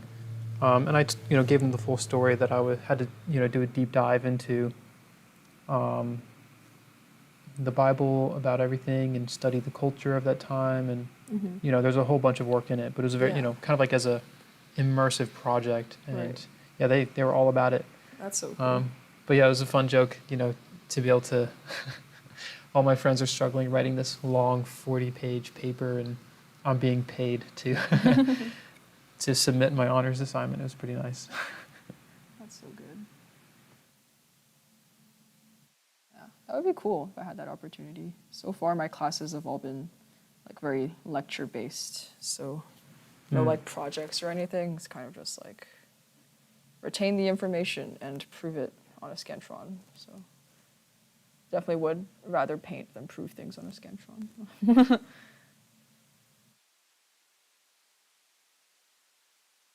Debbie said that is great about the cognitive science. Mm-hmm. It's still not fully understood how the brain organizes and stores incoming information and reaches conclusions about it. Yeah. You agree? Yeah, it's a very young field of science. And that's what makes it interesting. I mean, like stuff like physics, it's like we know a lot of the stuff that is like relevant already. And so like people who are becoming physicists have like a really long way to go in terms of like learning stuff and getting familiar with things, like concepts and just, oh, that was not correct. It's okay. Like learning concepts that have already been like established and everything, as building like a foundation from which to find their own discoveries and stuff like that. But for cognitive science, since it's like super new, you don't have to travel as far to like make an initiative. which is good. Like if I was actually going to cognitive science, that would be great for me, but I'm like not, so it's okay. But I do like that there's like still a lot of like debate and different perspectives that are still like entertained within the field. It's not like static. Yeah.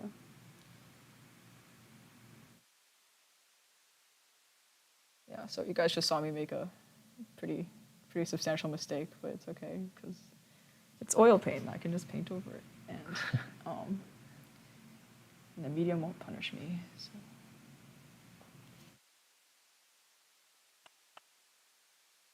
Oh, to answer Sarah's question, was the painting enough, or did I have to submit any writing?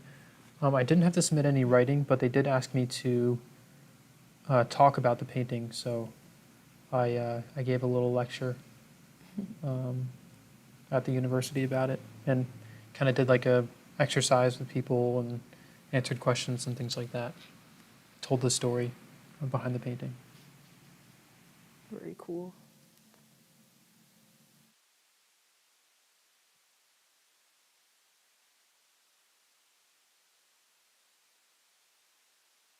Okay, question about the reference image. So I'm going to pull that up. Did you find this stock photo of the wing and guy's back online, or did you get real life models and birds to take photos? If the former, do you have any stock photo sources you recommend? Yeah, it's a Shutterstock image. So the website Shutterstock, it's like $10 a month or something, and you can get a bunch of images in like at very high resolutions at like very large sizes for free. Well, not, I mean, with the subscription, not for free. So yeah, no, I didn't use birds. This is from the internet. And it has been, altered in Photoshop to create this image. Yep, and you did a photo shoot for the model. Mm-hmm.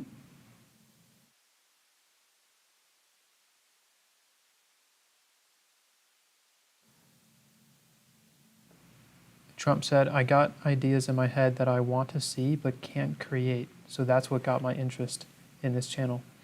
Yeah, that's awesome. That's really what I'm passionate about, what I think May is passionate about. Mm-hmm. Definitely the most enchanting part of being an artist is like being able to just like manifest ideas. Absolutely. You see it in your head, and then like you work, and it's like birthed into the world, and it's like a tangible thing. That's so cool. Yeah. Yeah, and to say, Trump, because you were asking about anatomy earlier, like the main idea and the philosophy behind Evolve Artist is, and like training people to have the skills to manifest those ideas into reality, is that like if you tried to study every single subject or object that you wanted to paint, it would take just lifetimes upon lifetimes, right? Mm-hmm. If you have to study eyeballs and eyebrows and noses and nostrils and elbows, and like of all different like skin tones and different angles, different lighting environments, right? Like that mentality would just take forever, and that's just people, let alone all the different kinds of species of trees and other animals and whatever it is that you want to create, and the things that are outside of, our own like reality, like things that go into the world of our imagination and fantasy, right? Like, how do you study other subjects to like? It's possible, it's been done, but to that approach is just an ocean of that you'd have to be swimming through in order to get your answers. And so, rather than take it that way, we've simply thought, okay, what are the common things? What is the glue that is consistent across everything that we see visually? And maybe if we knew what those things were, then we could create anything. And that's what the fundamentals are. So then the question is, then what are those things? And so, well, an easy example would be the light, right? So there's always light. Our eyes can't see without the light. Mm-hmm. That goes back to cognitive science, I think. Yes. And so if you can become a master at painting the light, understanding how the light works with three-dimensional objects, then you're a much further step closer to being able to paint anything. And then from there, to break it down in another way is like, what are the three moving parts of everything that we see? Like if we could kind of take our visual, what are the visual components that make up what we see? What are these ingredients? What are these building blocks? And it's values, edges, and color. That's it. Everything that you see is those three things strung together in relationships that create the impression of something. And so that's what May is talking about when she's saying that she's just looking at this image, finding the values, finding the colors, assessing the edges, and matching them to create the same impression. And it does help to study the anatomy, but under the surface, or on a much deeper core level, she's learned how to understand what she's seeing, break it down, and then rebuild it. And if you do those, and that's only three things: values, edges, and color. If you can master those three things, you now possess mastery over the ingredients of our visual world. And then think about how that translates over to different mediums, different styles, different subject matter, right? So that's really where you find the ability to communicate and speak in that language. It's like learning the alphabet to the language of art. And so that's why we focus on it so heavily. And we joke about it a lot because even as you go, more and more advanced, it always comes down to those three things again. Mm-hmm. It's very rarely is it something like, oh, well, there's this obscure extra thing. It's actually just a new way of understanding those same three things. Yeah. Is what helps us move forward and improve even as advanced artists. So that's really like the main philosophy behind Evolve, and it's how we get results for people so fast, is we focus on the things that matter, cut away at the things that don't matter, and deliver these kinds of results. So anyways, whether you join Evolve or not, that idea, if you can really grasp that idea and seek out a fundamental education, that will just be huge, absolutely huge, for your ability to take those ideas, those visions that you're seeing, and actually get them out. So a little long rant there, but hopefully that makes sense. No, well put. Yeah.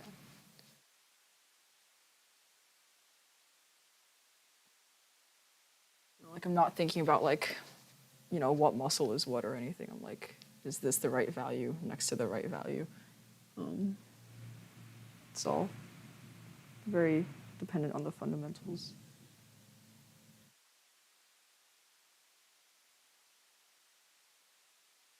Question from Alex Tan. Back at it again, huh? Hi, what's up? This is actually from a while ago, so hopefully they're still here. What inspired you to go into fantasy and sci-fi illustration as opposed to other genres? And what qualities, make a good portrait? Let me think. Well, science fiction, fantasy, I just think much more potential in terms of like subjects that you can render. You have wings, you have dragons, you have fight scenes, explosions, magic. Like, you can do anything you want. You can literally paint anything you want. And I just think that's really cool and fun, and I would like to do that. So yeah, fantasy, just like unlimited possibilities for subjects. And the other bit was about like what makes a good portrait, right? I think. Yes. What qualities make a good portrait? Well, the obvious one is like likeness, right? I mean, that's like both physically, like, the physical appearance. But I think another important element, obviously, is like trying to convey their personality, and that can be through like what you dress them in. Is it like stuff they're comfortable in? Is it like what they present themselves as naturally, how they want to be perceived, how they feel comfortable and most accurately perceived? So that's important. And then also like posing and lighting as well.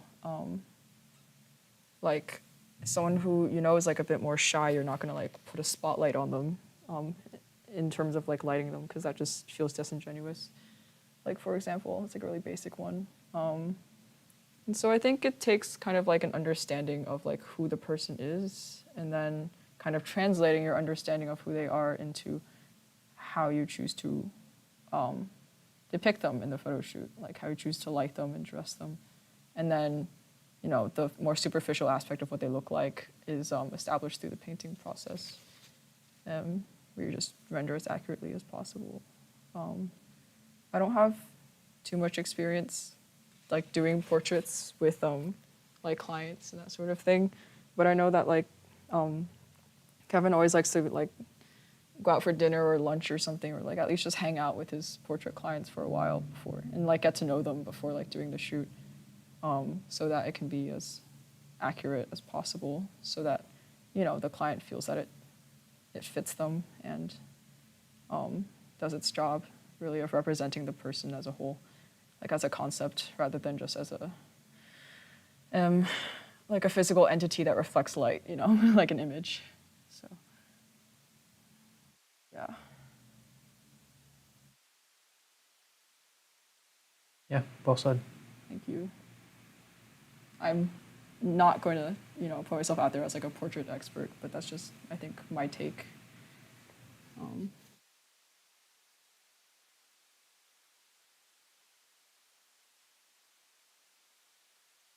There's like this very subtle gradient in here that I'm trying to get.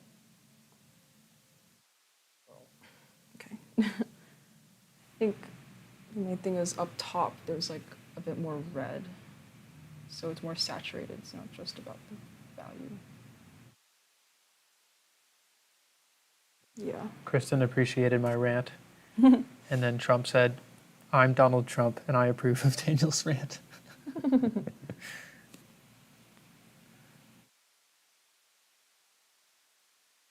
Yeah, well, you know, always striving for Donald Trump's approval, right?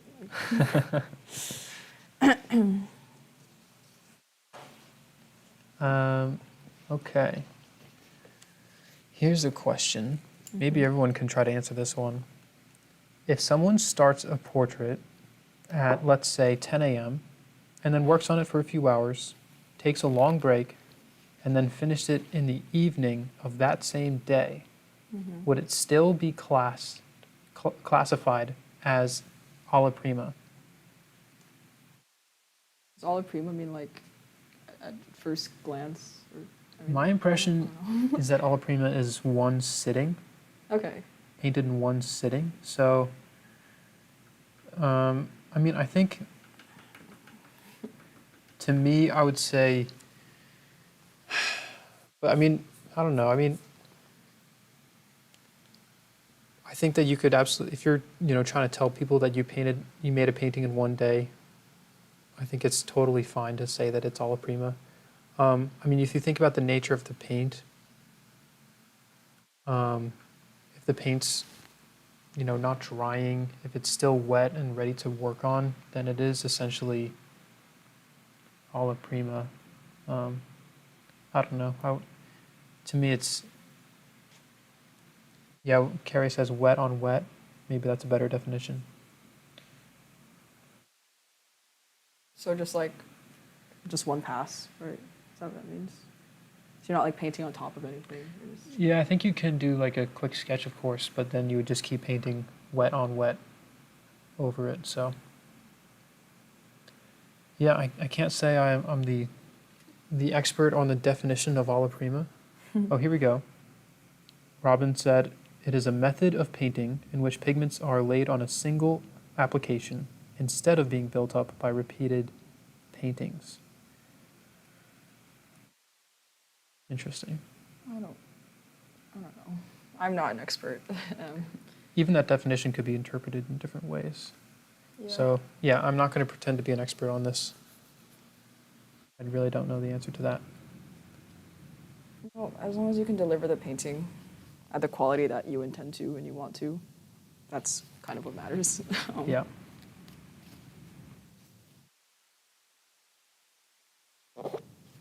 Yeah, let's not get distracted by superfluous things. Dun, dun, dun. It's not a bad question, but if you're trying to develop skills, then it's not necessary. Right. Like, learn to paint before you prioritize, like, the number of sittings it takes you to paint.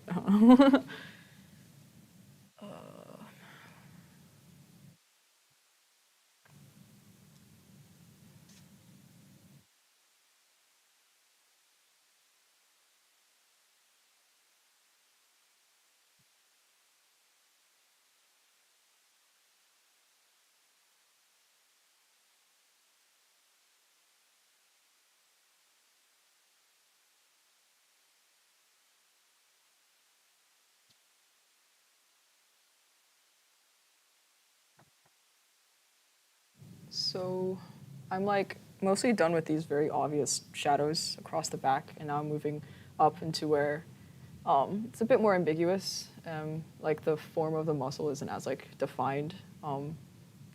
So the shadows so there's just like a lot of gradients rolling around, and so I'm kind of debating how much of those I want to render in this pass. Like how far I should try to push the value range in this one pass. So I'm like pausing and staring at my painting a bit. It is 8:53. Okay, so I have like 1 hour-ish. Mm-hmm.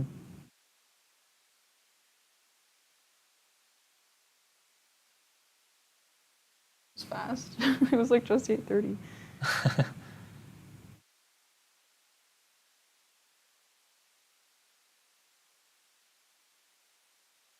Okay, some questions here. Mm-hmm. Are hyper-realist painters moving to realism painting? I have no idea. I'm not actively studying trends like that. I'm not too concerned about them for what I'm painting. Camera okay? Yeah, we're having a technical issue with the camera right there, so I'm going to go check that out right now. Feel free to keep us entertained, May. Okay. Thanks.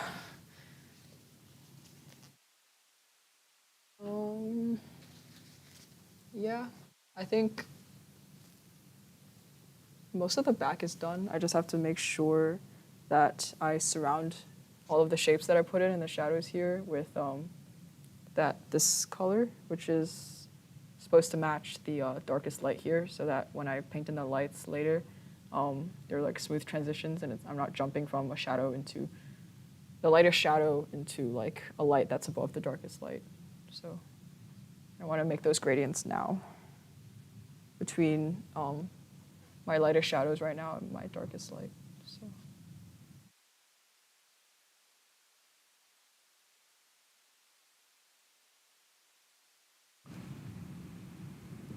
It's funny, like I mix like all these colors, and the ones I'm using the most are like the admixtures I made between them. That's pretty common though. Like as you work, you kind of the colors you put in create like a greater context for everything else that needs to go in after it, and so you kind of get more precise with the approximations that you made when you were just looking at the reference alone. Yeah, absolutely.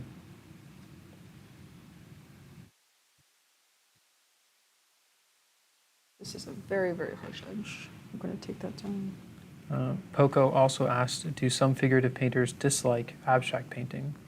I wouldn't be surprised if there are some figurative paintings who seriously dislike abstract painting.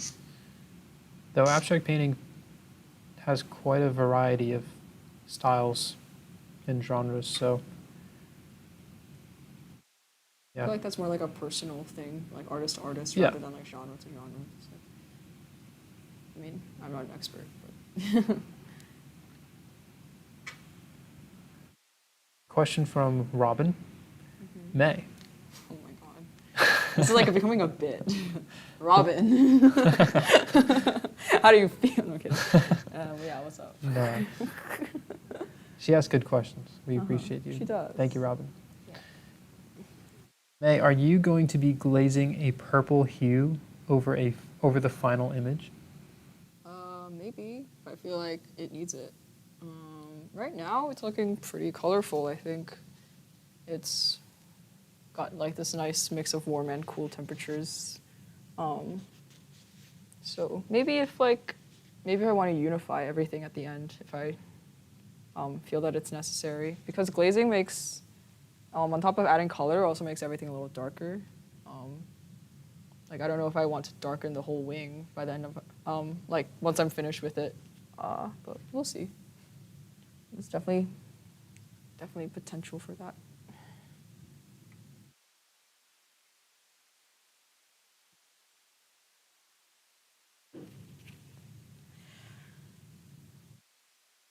So around the shadow, there's like this kind of ring of higher chroma, so it's like more saturated. I think because like more light is hitting this area compared to like the other bits of the shadow. So I'm just putting like this sort of ring of more intense reddish, orange, brown.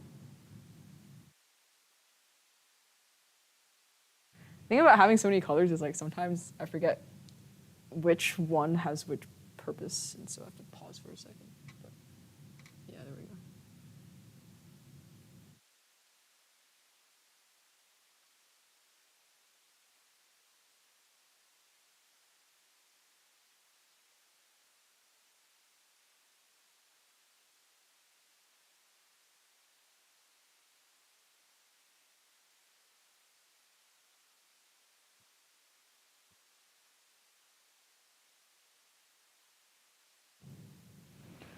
Just gonna add more Okay. of this color. Yeah, what's up? Next question.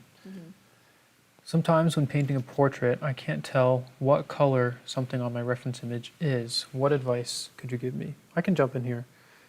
So there's a couple thoughts.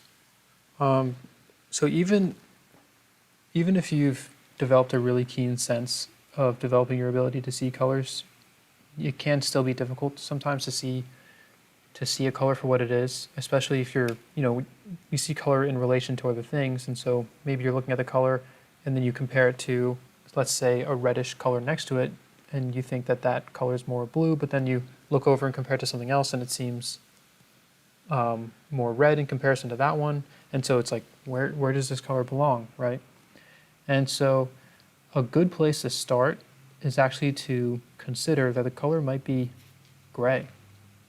And that it's appearing to be a variety of colors simply because that gray, as is relative to so many other things, can appear to be more on one side of the spectrum than others.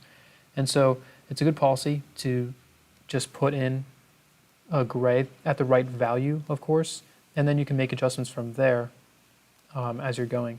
Another thing, if you're trying to see a color, is, as I was mentioning, thinking relatively here, let your eyes kind of dart around the reference image, and you might find that as you move your eyes from one thing to another or compare one color to another, and even kind of let your eyes just kind of swim around the reference image, you might be able to see the color better peripherally. I don't know if that makes sense, but hopefully, Neeks, that gives you an answer there. Yeah. And I will also say, having some gray in your paintings it's not a bad thing, because again, it kind of can create, like, it helps establish relationships, right? And so if there's something gray in your painting, then the other colors around it might pop out more as a result. Yeah. I would also mention, like, it's good to just keep in mind, like, the idea of, like, complementary colors. Like, and sometimes, like, when you're making gray, usually it's not just white plus black in, like, some ratio. A lot of times it's, like, blue plus orange, or it's, like, purple plus yellow, and that can help create, like, a lot more colorful grays, and that also helps you, like, add temperature into your colors. I think another part, I mean, like, for me, sometimes, like, a lot of these colors are, like, very, like, not saturated. Well, kind of like these muddy, like, purple, orange, reds. Kind of just, like, figuring out one that's, like, the most obvious. So, like, the darkest value was, like, very clearly, like, this very dark, like, warm. It wasn't really warm or cool, but it was just, like, very dark and, like, based in purple, but, like, not as warm as purple. So I know the opposite of, well, not the opposite of purple, but, like, a good, like, cooling agent was, like, like that light blue or even that like light green, because light green has the yellow in it, so but also blue, so it kind of like cools it down. So keeping in mind like the relationships between the colors on your palette also helps too. But yeah, considering gray is like a very, very important part of trying to mix colors accurately.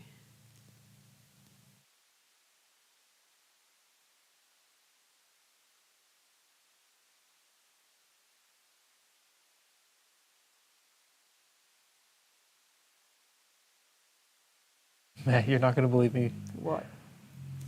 This question is from Mike Pence, 2024. Oh my God. So now we Yo. have Trump and Mike Pence. Holy crap, I'm famous. I can't believe these guys are watching me paint.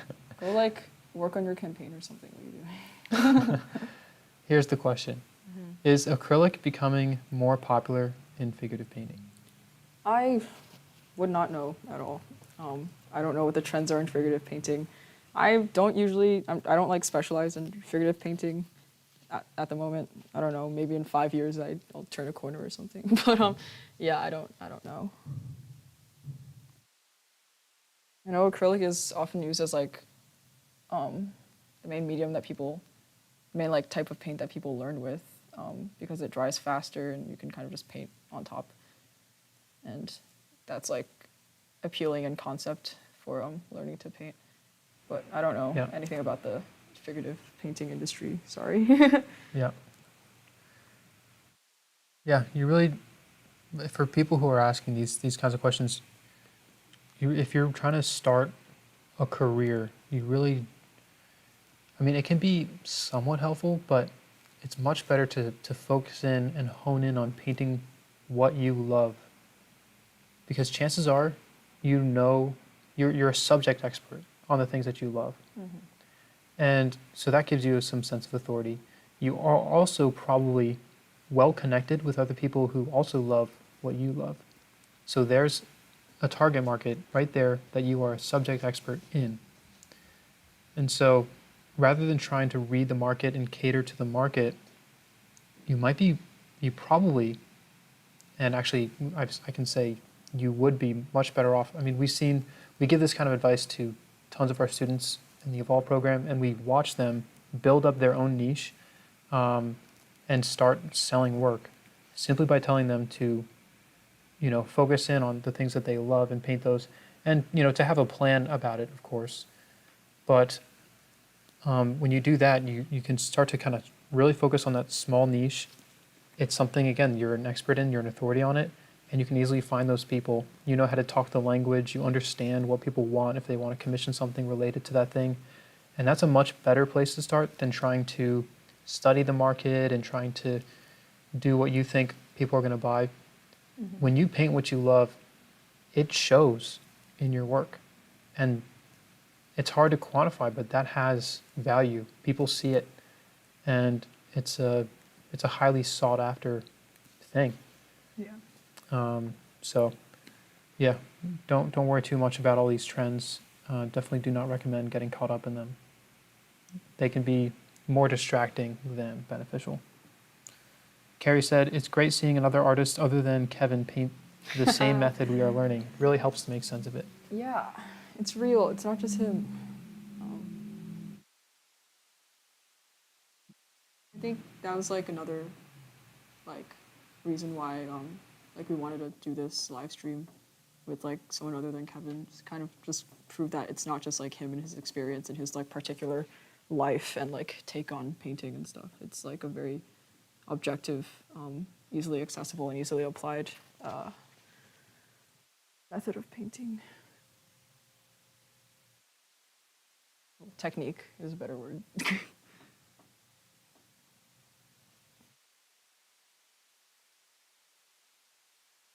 Trump is asking, do we dislike abstract painters like Picasso? I wouldn't say I dislike his work. It doesn't speak to me a whole lot. I do like his cubism stuff more. Some of his work does stand out to me. But I wouldn't put him in my favorite artists. But I certainly wouldn't say that I have a distaste for it by any means. I think he really knows what he's doing. yeah, those are my thoughts. Yeah, I can jump in there a bit. I don't think, I mean, I feel like he says, I mean, correct me if I'm wrong, but I feel like you're referring to we as like the evolved community maybe because like the technique is based on producing like realistic paintings. I don't think so. I don't think there's like a distaste for any other like genre of art that isn't like realism. It's like cubism is actually like Picasso's style. Like he was more like in his work he wasn't trying to like be real like do realism. Obviously, he was more trying to experiment with how to interpret subjects in terms of like just visual units of like as simple as possible. So there's like this really famous painting he did of like three like naked like women in like a room, and in it he like really tries to. It's like a visual experiment. He's more like trying to deconstruct like the complex things we see into like basic like very sharp and like angular and more like abstract shapes.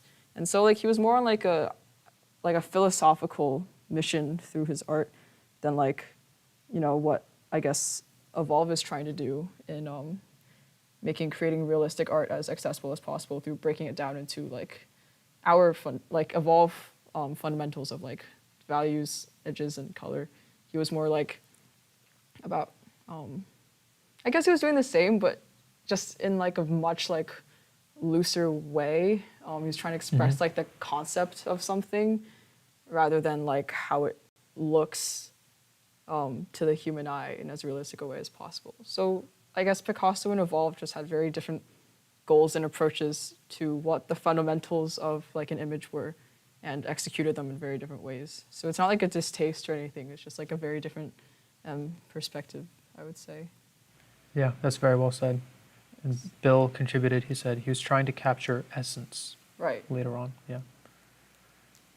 Yeah, and actually we quote him quite a bit, and we tell people, remind people that he was classically trained. Just like Bill said, he started as a realist. And he said, learn the rules like a pro so you can break them like an artist. Yeah. And I think that describes Picasso well, and it also describes how we think about Evolve as well. I've mentioned a few times, like, starting off with simplicity so that you can understand it, learn how these things work, how they function, training wheels, for those four values like we talked about are helping you do things that eventually enable you to just create art exactly as you want to without anything holding you back. Mm-hmm.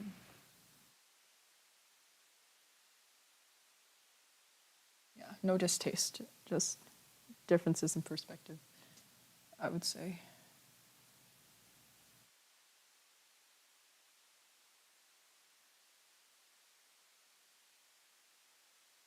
Like at the time, it was like a really bold artistic move, And I mean, it was in like the context of like the end of World War I, and everyone was like really disillusioned with the status quo, and so it was a lot of just like, how about we like produce in the name of, how about we create in the name of not doing it the way we used to? So it was like almost like a spiteful sort of perspective, but it produced some like really like creative interpretations and like perspectives about like how to go about creating art and like what was considered art. So, and definitely Picasso was a pioneer in that sort of revolution.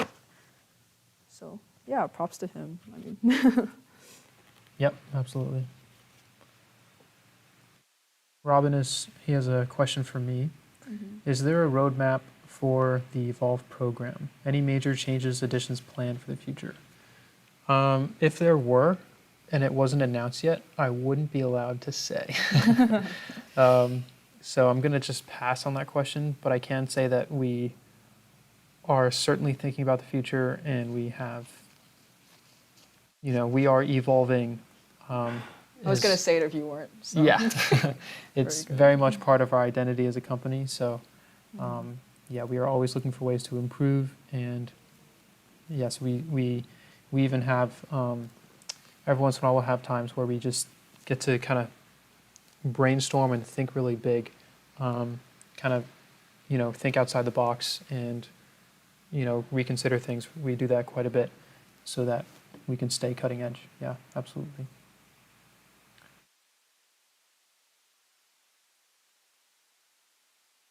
Okay, question from Robert. when you put in the tones and colors for the light and shadow, Yeah. do you imagine the sense of the three-dimensional form across the surface of whatever you're rendering? Sometimes if I'm like trying to figure it out, yeah, for sure. Like for me, like when I paint stuff in like different perspectives, like like you're looking at my face like straight on, but like if I was like lying down, it'd be like this like 3D object would be like like rotated, and so it's like I'm like familiar with like a lot of like conventional or like common angles of like common objects, like faces and bodies and that sort of thing. But when stuff is in perspective or foreshortened, like yeah, I definitely have to envision like the basic shapes of something and then just like rotate them in my head or configure them as much as I need. So yeah, a good amount of visualization is sometimes necessary, I think.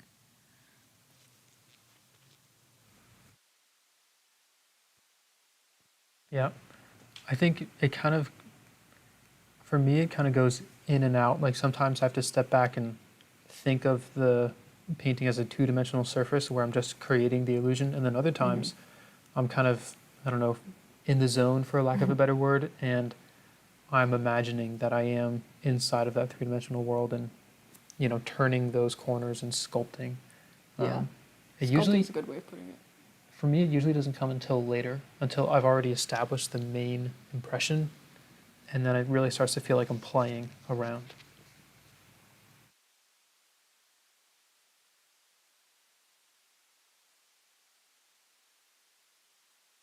Decisions. It's just like in the shadows, well, in the gradients, like where the shadows are rolling over to lights, there are a lot of colors they're more like relatively gray, so relatively a lot cooler than all the stuff I have mixed, and I can't put them in right now because I don't have the colors mixed and it would probably not fit within the time constraints. So I'm figuring out how to leave this area off in the best possible position for me to put those colors with the other temperatures in as best as I can.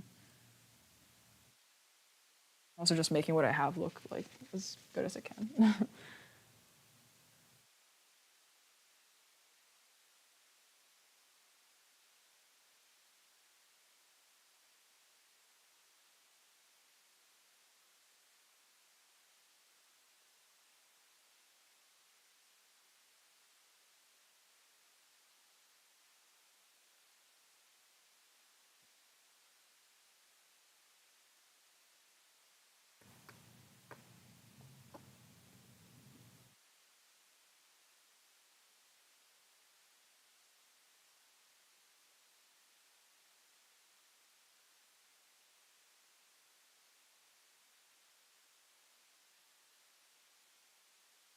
Here's a question from Judy for you, May. What do your parents think of your artwork and your desire to become a professional artist? Daniel, you can chime in here as well. I'm imagining for my parents, not your parents. Yeah, that'd be fun. My dad's not really involved in anything at all.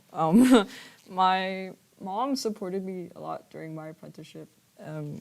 I mean, obviously, like I had others, especially during high school, I had like a lot of other schedule conflicts, other extracurriculars and events and stuff. But before I could drive, she was like driving me back and forth like 20 minutes one way to the school every Sunday and taking that time out of her day. So she's supported me for the past 3 years. And I really appreciate it. Actually, like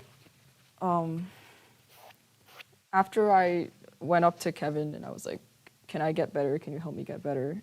Before getting back to me, I found this out later. He actually spoke to my mom and kind of like pitched the idea of the apprenticeship to her because it would, like it would be a really big time commitment for me and mean that I couldn't participate in like other extracurriculars that I was doing, such as like violin or like sports or whatever. Especially since I've been doing violin since I was like in 4th grade and I was like pretty good at it in school and all that stuff. So just kind of having to like rearrange, reprioritize like aspects of my life. So they had that conversation and if she hadn't believed in me and thought that I had potential in the arts, Even like not as a career, but just like to become good, like good enough to be worth like everything else that I was involved in at the time, then I wouldn't be here today at all in any capacity. So I'm very grateful. We haven't. This is an awkward question to ask on a live stream, but I don't think me and my mom have had the conversation about me like being a full-time artist yet. So I'm gonna not address that right now. But I think That's fair. Yeah, but like when Kevin was talking to my mom about the apprenticeship, like he did mention like potential career stuff going forward. Like illustration, portraits, even like opening my own school, in line with like the Evolve like franchises and curriculum. So, I mean, obviously, she didn't think that like the whole she had to be sold on like the entire conversation, So, I think that career stuff that he mentioned, even all the way back then, still should have made an impact. So, I don't know. I mean, she's happy I'm doing this. She's not pushing me to do other stuff with my summer, really. She's quite pleased. So, yeah, I'll stop rambling now. I'm a little nervous. Yeah. Yeah. That's all. Yeah, and for me, my mom thinks I can do everything. And so I probably told my story a couple times through these live streams, but really briefly, my mom wanted to take me to Kevin's art class. She had heard about other homeschoolers. I was homeschooled. She heard about other homeschoolers making awesome paintings, and so she thought that I could as well. And so she kind of just dragged me to this painting class. Really wasn't that interested. I was interested in writing, but I stuck around each week. I enjoyed it enough. It was challenging, and I enjoyed that. And then I got the skills that way. So, yeah, my parents have been, I would say overall, have been very supportive the whole way through. Really encouraging. And yeah, after I graduated from high school, I decided I wanted to take a full-time, like the full-time program, kind of like what May is doing, and study with Kevin for a whole year. And so I did, and they were all about it. So that was definitely very nice to have. Thank you, Mom. Thank you, Dad. And yes, now we have, May has fan brushed. Actually, if you can step aside for the This way? Oh, yeah. Wow, what a transformation. My goodness. Yeah. All right. A few more things to add on the back, I think. What time is it? It is 9:20. I think I can knock out the background. That's like a solid. Probably not the smoke. We'll see. I'll add a little bit into the back. Down here, there's more of this orange. Hopefully that should set us up nicely for the lights. Down here.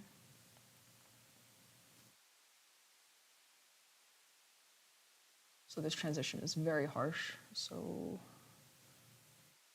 try to remedy that. Then I'm going to just take a big brush and kind of cover the entire background and make it nice and solid. So.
question from Trump. What do you guys think about color theory? Do you think it's ridiculous or not? As a concept, it's not ridiculous. Sometimes in application, people are kind of crazy with it. Like, you know, there's like that post about like with this one person's color theory where they literally like mix every single possible color they can make on their palette like before painting like anything, so they just have everything ready if possible. Like that's just like not. Wow, I didn't even know that. That's just silly behavior. Because like what a waste of time, what a waste of paint. Why not just mix what you see? But definitely like, you know, the basics of, you know, like different temperatures, like opposite colors, complementary colors, like that helps as like general rules of thumb. But honestly, like when you're mixing colors, you're trying to replicate what you see, and every color is going to be different. There are different ways to mix like every single color. There's no exact like rule book. There's no like there's no reason to like write down like specific like ratios of amounts of like specific colors to make like every single color or anything like that. But just the general rules of like opposite colors and opposite temperatures and things like that helped. But Yeah. you know, don't hone into like, don't make it, at least for me, like don't make it quantitative. Like don't try to like memorize like ratios or like the exact like colors that you used, because every color can be mixed in a different way. There are like a bunch of different ways to mix every different color. So yeah, it's a lot more dynamic for me as a process, like color mixing. Yeah. As far as learning goes, we really, well, how do I frame this? So I'll just start by giving the answer, which might sound a little crazy. We actually have our students just jump into color. Well, we do it in small steps, I guess, in some sense, where we have them only paint, like mix and match the colors of the lights. But we start by teaching them to match what they see. But before all of that happens, we do a lot to develop the neural pathways to be able to see colors accurately in relation to each other. And that is really important. And so by the time that our students get to color, because we focus a lot on grayscale and seeing relationships of values, seeing relationships of proportions, seeing relationships with edges. And so there's a lot of critical seeing, critical thinking that is already going on and has been going on for some time before they get into color. And at that point, for us, and at least in the Evolve program, they're ready to start mixing colors and playing around, just kind of playing in the sandbox of the world of color and getting their hands a little bit dirty, as opposed to teaching them and like showing them things about color theory. So, yeah, Nicholas just said, my neural pathways have been completely overwritten. Yeah, so that, as far as learning goes, we don't really talk about color theory as much as we just get people to a place where they become comfortable with their palette, they can mix colors really accurately, and then if they have a specific question about color, then we encourage them to maybe then look something up in a book or something like that to understand it better. And yes, Eddie also recommended Blue and Yellow Don't Make Green. That book is amazing. Kevin recommends it. And so, yeah, that's a great book. And it kind of redefines color in a few ways, which is really sweet. But color charts and things like that, we do not recommend as far as learning goes. Yeah.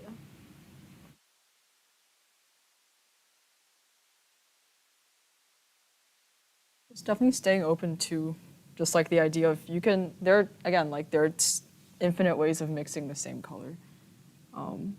And using like complementary opposite colors to mix grays or relatively apparently like colorless things helps keep the entire painting like vibrant and allows you to have a lot more control over temperature in areas that are not as overtly colorful.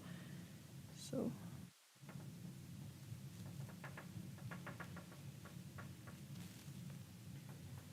What time is it?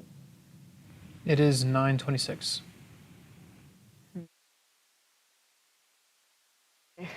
Good to know. Thank you. How do you feel? I'm feeling all right. I'm like debating if I should like try to go for the smoke right now in the background, or if I should just like lay it in flat. I think I'm just gonna put in the areas of the background that are like obviously just a flat color, and if I still have time on the underside of that, I'll start putting in other colors. Kevin's probably like cringing at home right now. Just like, May, stop. Who's cringing? Kevin. 'Cause to be honest, I don't know if like 20 minutes is gonna be enough time at all. But see. Or maybe it'll be more than that because I don't know. This brush is big and it's working pretty quickly. If you went over time, how long do you think you would go over for? Like 15, 20 minutes max, maybe something like Yeah, that. that's fine. Okay.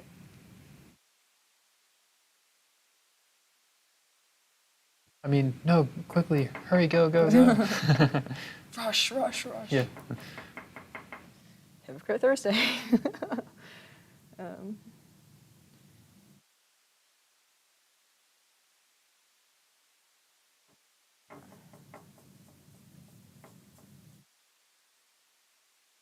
This is definitely like a nice break from all that hyper-specific value color stuff. I'm just blocking in this giant area with one color.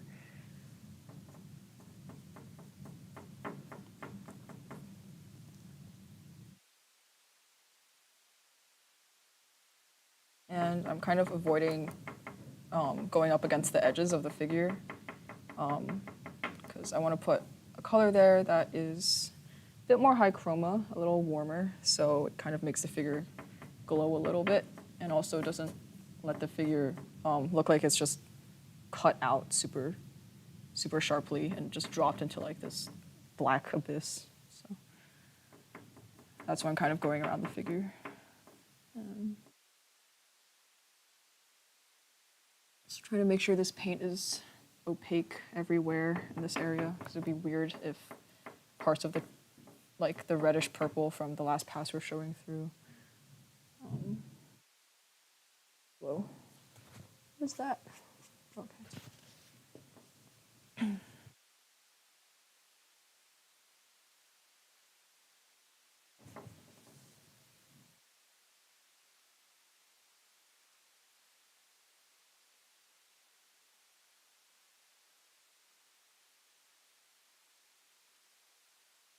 Mike Pence asked, has modern figurative painting, does it have a moderate influence from Baroque artists?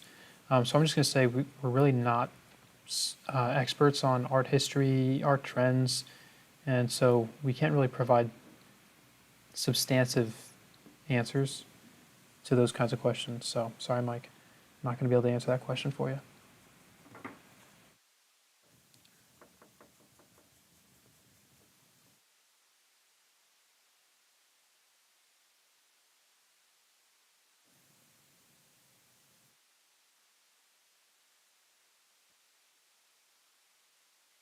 The nameless subscriber said that palette is starting to look like a work of art in itself. You should see the ones I use for like illustrations, because I mean, like overall, this image is like kind of monochromatic, right? It's just purple, reds, oranges, like this warm little spectrum. For illustrations, oh my gosh! Sometimes I at the end of a painting session, I'll take a picture of the palette and like forget to take one of like what I painted because like the palette's just more interesting. Because like a lot of times. Even like with this, right? I was making like admixtures like as I was going. Sometimes, and that's like just between the stuff I already mixed, but sometimes I'll literally just like mix new colors like with a brush out of like the palette straight here in like this little pile, and then it'll just kind of turn into its own like gradient of different like temperatures, and it's just, yeah, it's fun. Hey, maybe at the end of this painting we raffle off the palettes and not the painting. That'd be funny. It'd take a while to dry. I don't know how that would do in shipping. My goodness. But yeah, you can very clearly see my thought process in my palettes pretty often. Whoa.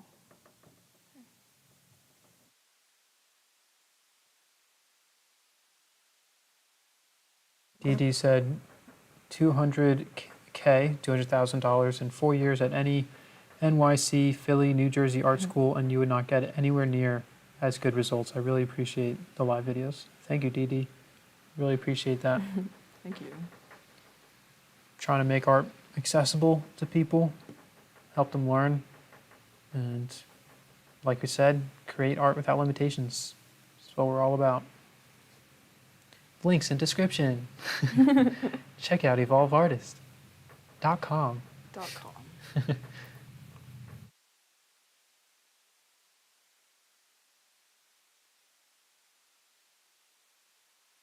Oh, that's so much better than it was. Like Robin. the background was not very solid before, and Yeah. stop moving. Robin says goodnight. Thank Good night, you for Robin. your great questions, Robin. Thank you for your questions. Definitely kept me on alert. I think it was mostly my fault. Maybe my delivery. Nah, it was fun.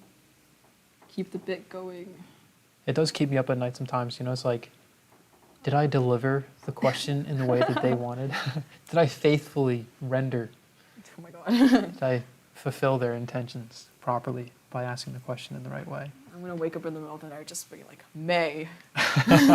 Like Daniel's voice.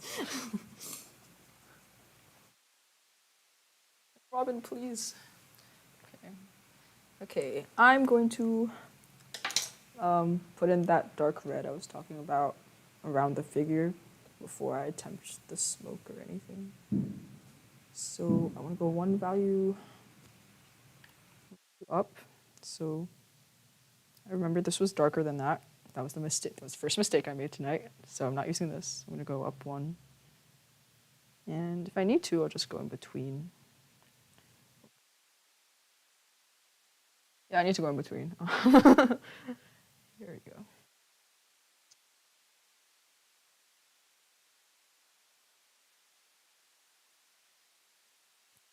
I don't like how that looks because this is the temperature difference between those two colors is like very extreme. So it's a value shift and a temperature shift. Mm-hmm. So what I'm gonna do is take some of this. Oh, there's no space. Okay, I'll put it up here. And I'm just gonna mix it with that. I've got a question from the terrifying Tyrannosaurus turtle. I have like Mike Pence, Donald Trump, and a terrifying Tyrannosaurus. We've got everybody here. Squad pull up. Yeah, what's up? All right. I'm sorry if this question has already been asked, but why is May using such a small brush? Why not use a larger brush for the larger areas? I just was. I guess you meant for the back. I guess because the shapes in the back are a lot more specific for the shadows. They're a lot more subtle, and I would rather be able to work closely and take a little bit longer to just fill than like work loosely and then spend a lot of time trying to like clean up what I'm doing. So, and it doesn't seem to have slowed me down too much. So.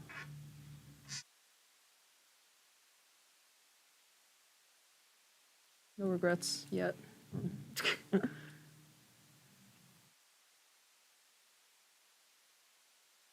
So I'm liking that a lot more.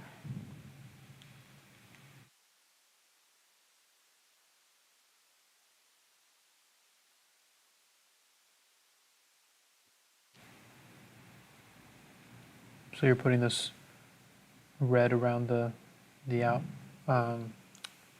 like an outline of sorts? Yeah. Whoa. And yes, I did just grab red from the palette and mix it in with my brush. The red is dark enough. Oh my god. Ah. Red is dark enough on the palette.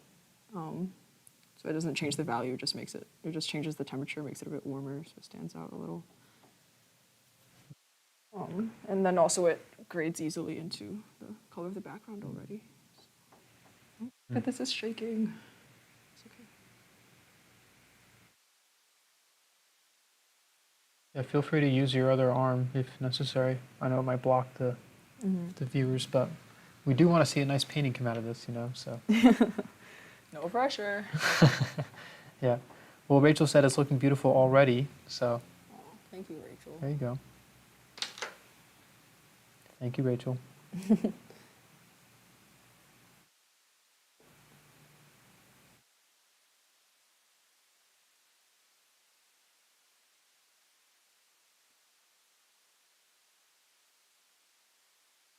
Yeah, that is wobbling significantly. I feel like I'm getting flashbacks to like my other job as a waitress, where I'm like balancing 4 martini glasses at once in one hand, and it's like, What? What? don't breathe. No, like the amount of, like, I can't even talk. Like, I'm trying to like not press really hard, so I'm trying to have like more paint on my brush so that it can apply with like less pressure as I'm going. Oh, I see. So I'm like being very delicate and stuff, and reminds me of my other job as a waitress, where I have to carry expensive drinks in very inconveniently shaped glasses to people. I can't even speak. It like bounces back as I'm like lifting my brush. Yeah. It's okay.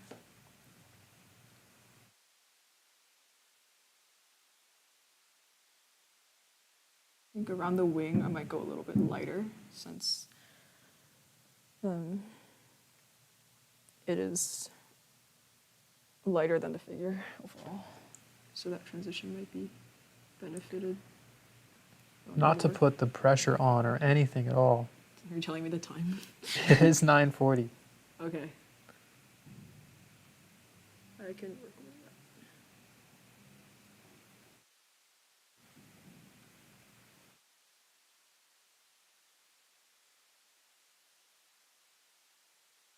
So fast. Oh.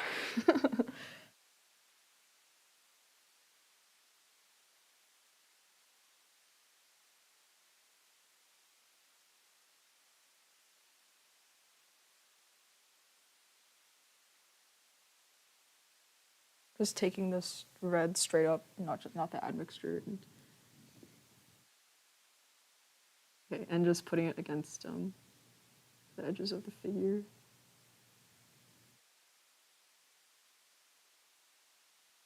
So it's like a 50-50 overlap between the figure and the background. That's leaving some really nice, like, colorful edges against the figure.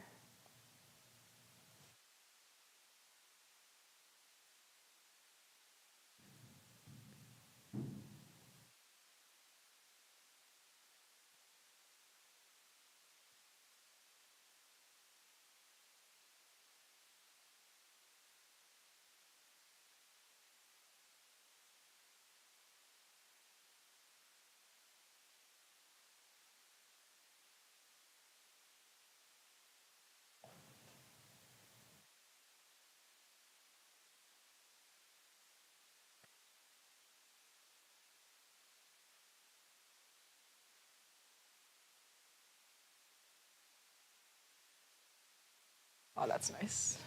That's enjoyable. Okay. We're going back to this, since in these areas over here, well, more around this arm, it's already quite dark, so I don't want to put something lighter against it, since it would grade like in the opposite direction, value-wise. We don't really want that.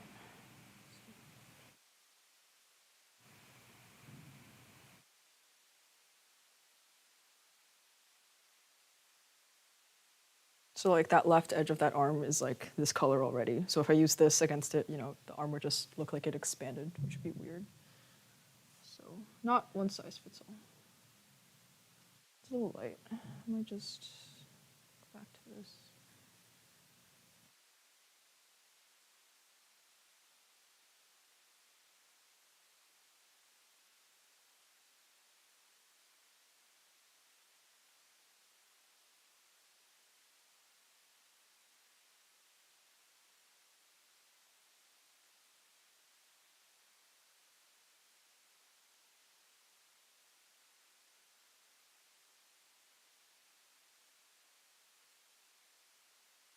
Not gonna worry about those weird like cutouts within the feathers of the wings as I'm doing this edge. So just gonna be going against like the overall outer contour, and then I might twist these up a little bit, but I'm not gonna fill them with razor sharp like shapes. So it'll probably be too dark and look just weird as cutouts. Oh my bad. That's okay. Yeah, so this is when a smaller brush is helpful. The shapes are a bit more specific.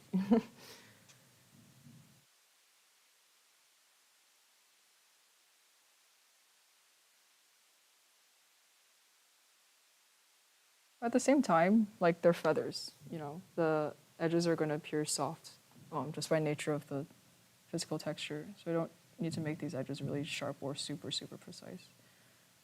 Just like an overall shape. Gives me a sense of the pattern of the feathers and their relative size and such. But nothing really more than that.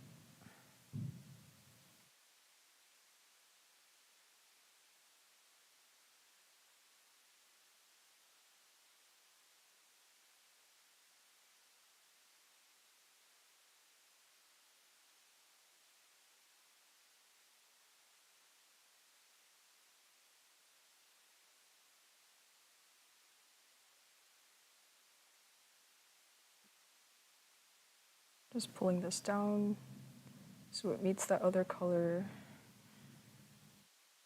And then after I do that, I'm just going to take that admixture I just made between this darker red and then this cooler, darker value in the background and lay them between. So it forms a nice gradient. So it's not just like this red stripe and then the background.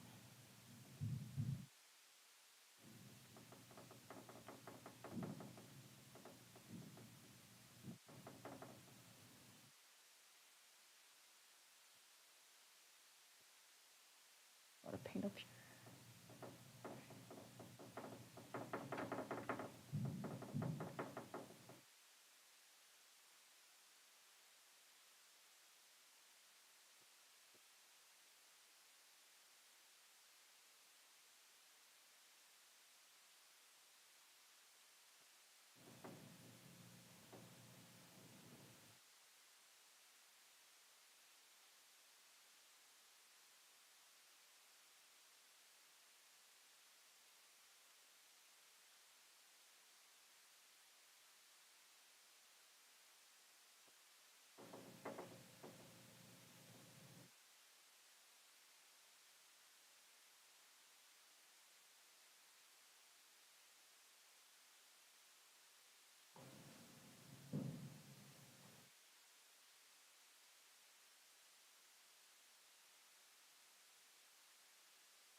Okay. Oh, these values are so close, but the temperatures are so different. I'm like, it's kind of messing. It looks like an illusion almost, like along the edge of that wing. It looks like kind of like infrared. It's cool. It's like 950, right? It is 9:46. All right, 16 minutes is probably not going to be enough. I think. That's all right. You can go ahead and finish. Okay. Still, but there are like edges along here that I need to manage. Okay. Just for the edges, it'll be like 5 or something, so not bad. I would really like to put in the smoke right now, but see, I don't have enough like experience yet, so like I'm not the best at estimating how long it'll take me to do things.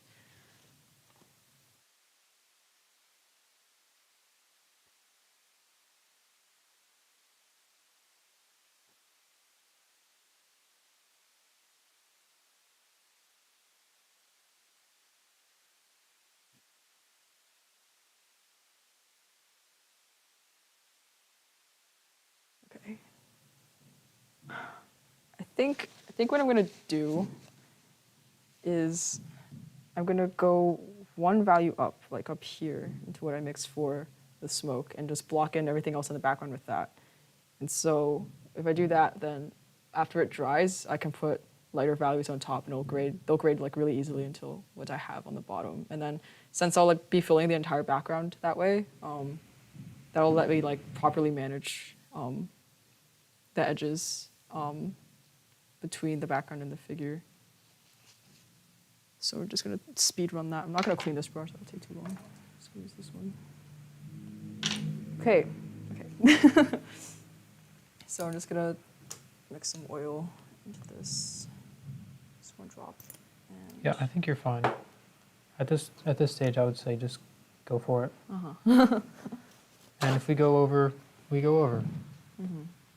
We're here. You're doing this because you want to. You're sharing this with the public. We appreciate that, May. And so, you know, there's an end piece. This painting at the end of this, you know, this is going to come out at the end.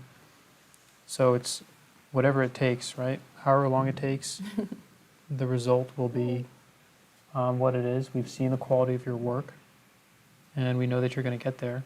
So absolutely fine if you want to take a little bit extra time. okay. We're not going to constrain you to 3 hours here. All right. I will be going for it then. Just gonna put in the shapes of the smoke overall, and then put in intermediate values between that and the background. Yeah, I guess that's where we'll be starting from.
It looks really, really bright against everything else right now, but it's because everything else is super dark.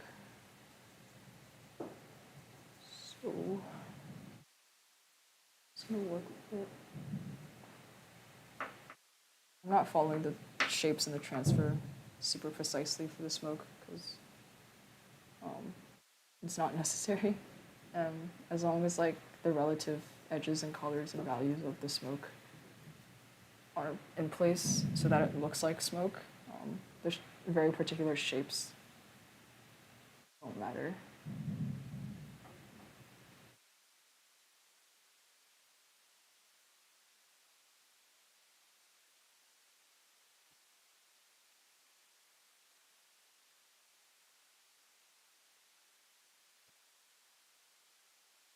May, the face that you painted to your left, how This? long? The one, no, to your Oh, left. that. Yeah. Step back for a second. How long did it take you? 5 hours. 5 hours? 5.5 maybe. If you like include mixing the colors, yeah. You're gonna focus on it.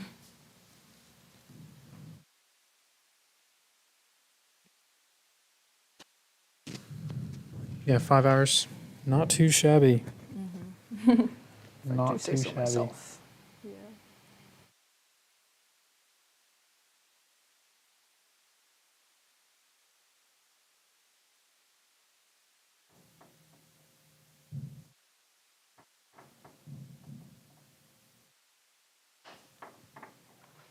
Was that a question?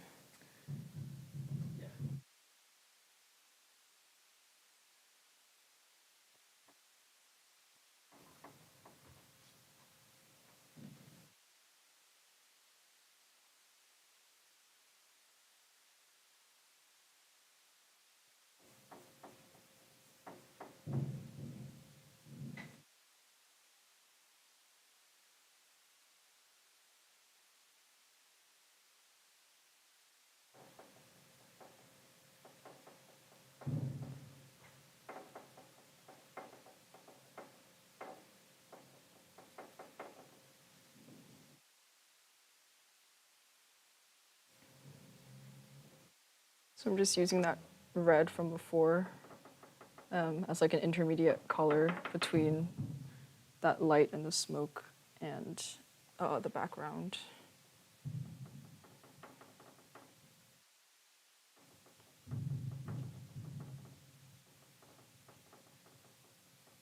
Clearly it's closer to the background, but you know, we'll get there. And I think we'll see how that goes. Yeah, that's too light.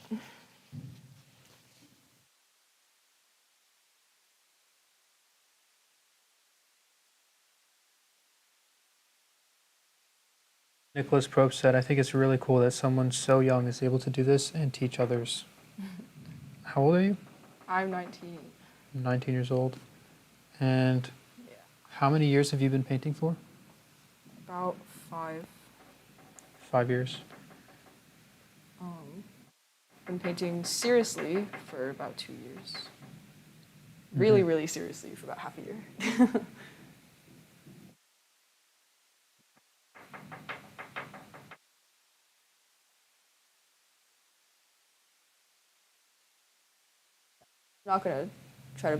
I'm not gonna be trying to directly paint the smoke at this point. I'm just laying in like a nice foundation for next time. So I don't think I'm gonna go any brighter or anything like that. Like any lighter in terms of value. Keep the edges really soft.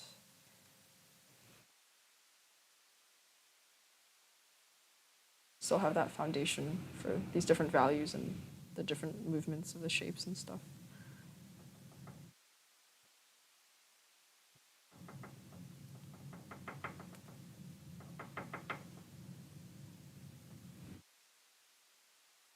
Another question from Nicholas. Mm-hmm. Do you ever find yourself painting too thinly? Yes, that was like the main problem I had before the start of this year, is I would use glazes all the time instead of opaques, or I'd use like half opaques, half glazes all the time. In order to like, I mean, that allowed me to have really interesting colors and like work in a more like layered approach, where I just stacked colors on top of each other to create like the final color in the painting. But overall, like things just didn't look really solid, and there was a lot of like visual mumbling going on, where it's like I wasn't sure what color a thing was, and I would just like stack a bunch that were kind of close to it on top. And so that was a way of cutting corners for me as like a technique or a habit, and so I stopped doing that by just like working directly with opaques a lot more often. But yeah, I almost always like added a lot of oil into my paint mixtures, or just straight up used like glazes instead of opaques. But it was not good for me. Some artists paint that way because they want that like kind of iridescent effect, which is cool, but it like wasn't what I was looking for. So I stopped doing that.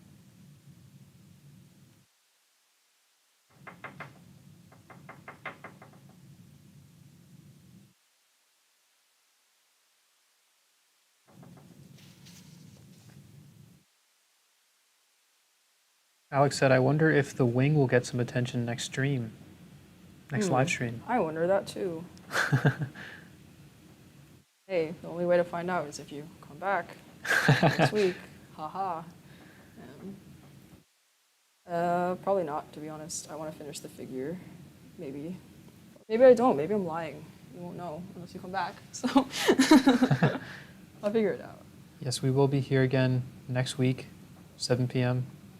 Maybe I just don't do the wing until like the last two, just to like keep everyone man. hooked. That would be funny for me. Maybe not for you guys. No, I wouldn't only leave 2 streams for the wing. That'd be very silly.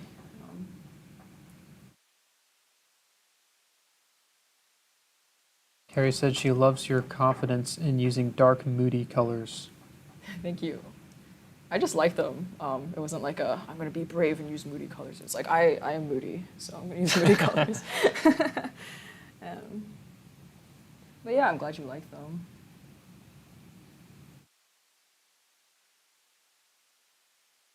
Yeah, I think dark colors are fun to mix and can be very dramatic, and I like that. So.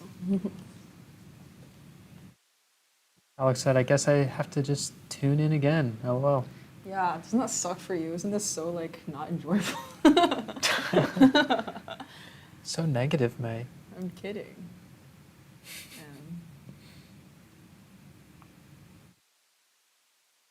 Forcing you guys to be true fans by not knowing what I'm doing next week. If you wouldn't mind watching that camera Oh, yeah, behind for it. sure. Yeah, thank you.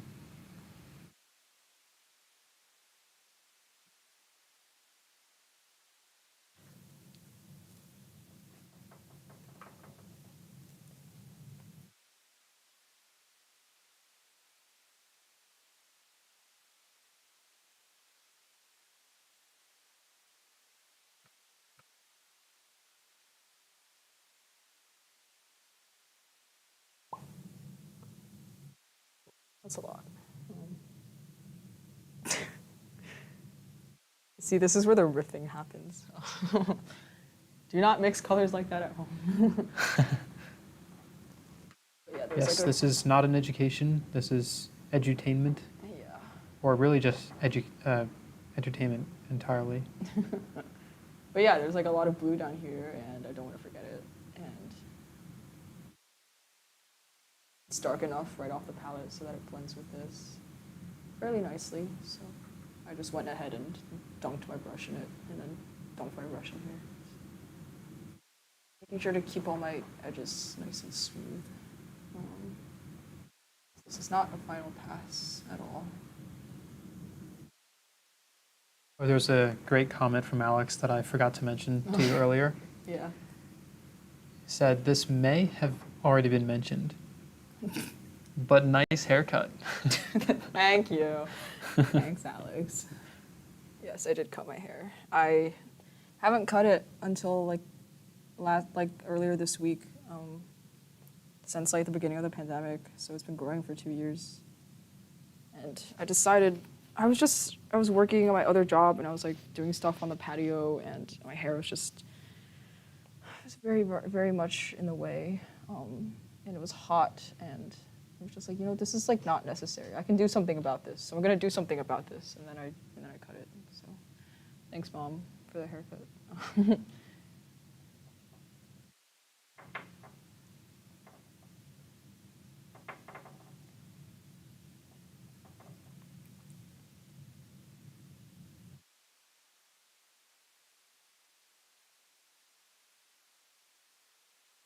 Just aggressively adding blue.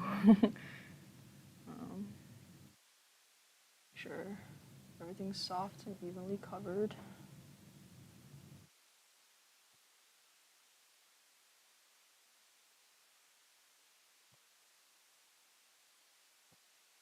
Nameless subscriber, I don't think I asked that question about gray hair. Can you repeat that question for me? I don't know that I saw it. I may have missed it. Gray hair? Yeah, I'm not sure. I don't know if that's about me or the painting. No, I don't see any gray hair on you. Thanks. It could be the light, maybe. My hair's a little, like parts of it are bleached, and it used to be, the bleached bits used to be blue, but it's faded, so parts of it are just like lighter brown rather than blue. And some parts of it are still half blended with the blue, so like the yellow and the brown mixes with the blue, and it looks like this weird murky green. So maybe that's what they're referring to. No, I don't have gray hair from being stressed out from painting. If that's where that question was going. Honestly, that's not bad. Um,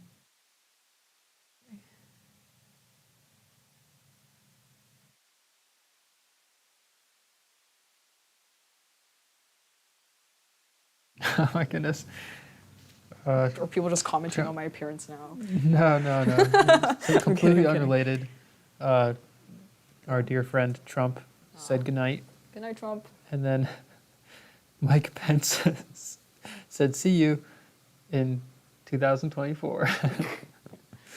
Cute. I wonder if they Actually, know each decided to other? do this together, yeah, and actually know each other. Alex is coming in for the save. It is partly bleached and just very brightly lit. Yes. The light is quite bright. It's to help the cameras capture all the details. Yeah.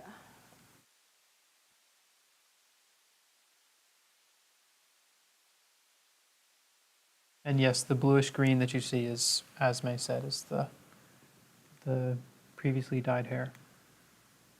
Or highlights, or however that works. Yes. I just say died. I don't even know either. I was like, I want to change my appearance slightly, and blue is a nice color. And I don't want it to be like super bright or light or anything. I didn't want to be like the first thing someone notices about me. So it was like a darker sort of blue, and it was just like the tips, kind of. So this is like not necessary information. Yeah. Focus on the painting, everybody. Yeah, y'all are getting distracted.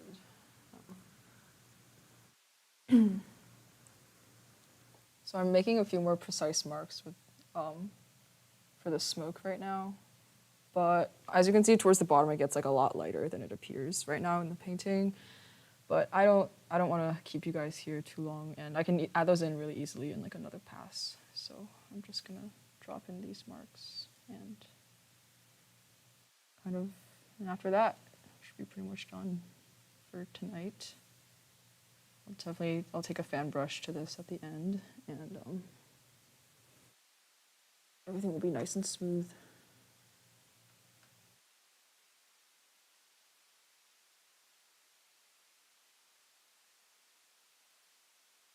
Up towards the top, actually, like the smoke gets a lot warmer, so I might use this mix, since we know that this is darker than that, so it'd be weird to have the smoke be darker in the background. Yeah, that works.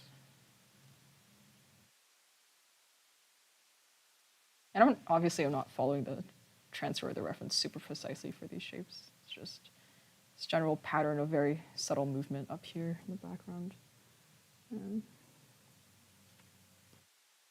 You pull from that outline of the wing so it doesn't look so much like an outline. It's not as mechanical or staged or organic.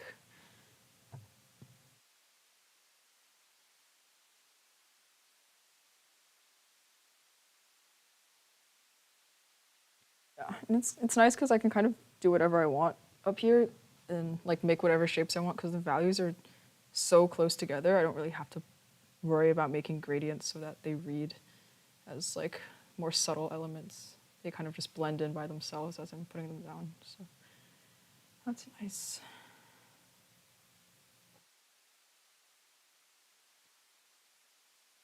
Here I'm going to some lighter sort of red.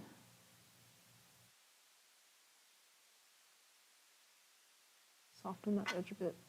I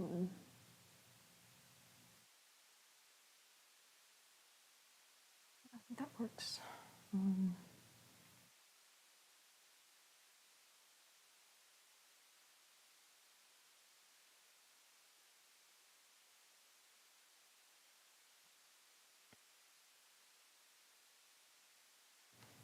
The same thing a little bit on this side. I already built it in when I was just adding this value alone as like a add mixture value-wise. but I'm just gonna use it to make some more smoky shapes.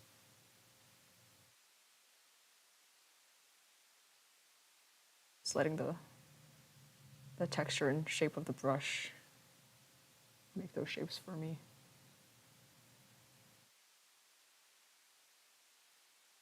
It's not really in the reference up here, but I don't want it to look like the arm just cuts off everything down there completely, so I'm just gonna use... In the reference where? Like there's no smoke up in here, but I kind of want to continue like the little pattern a little bit. The pattern of movement a little bit. Oh, I here. see. So Right it's above just, like, the right cut off. arm. Yeah, yeah. Mhm. And over here, the waist comes out a little. I didn't put that in. It's a cooler temperature, a little darker, so that was this. So I'm just gonna put that back in.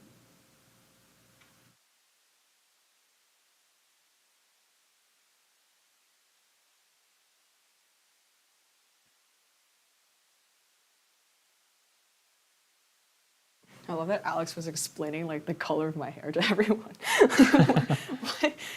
Okay, thank you. That's what happens when you go over time on live streams, I guess. Everyone loses focus. It's okay. Alex has your back. Alex has my back. Is that a pun for the painting? I didn't even think about that. Help. Okay. What do I want to do? That's too dark. Over here, this edge doesn't...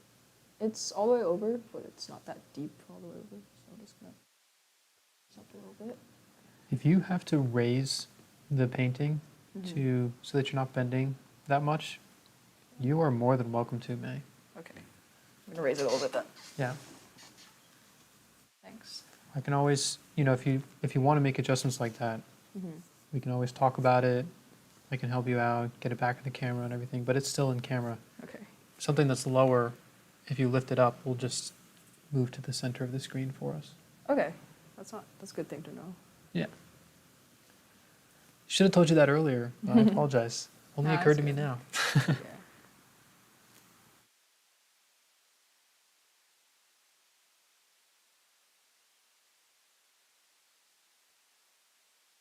Lost some light out over there, so I'm gonna put it back in.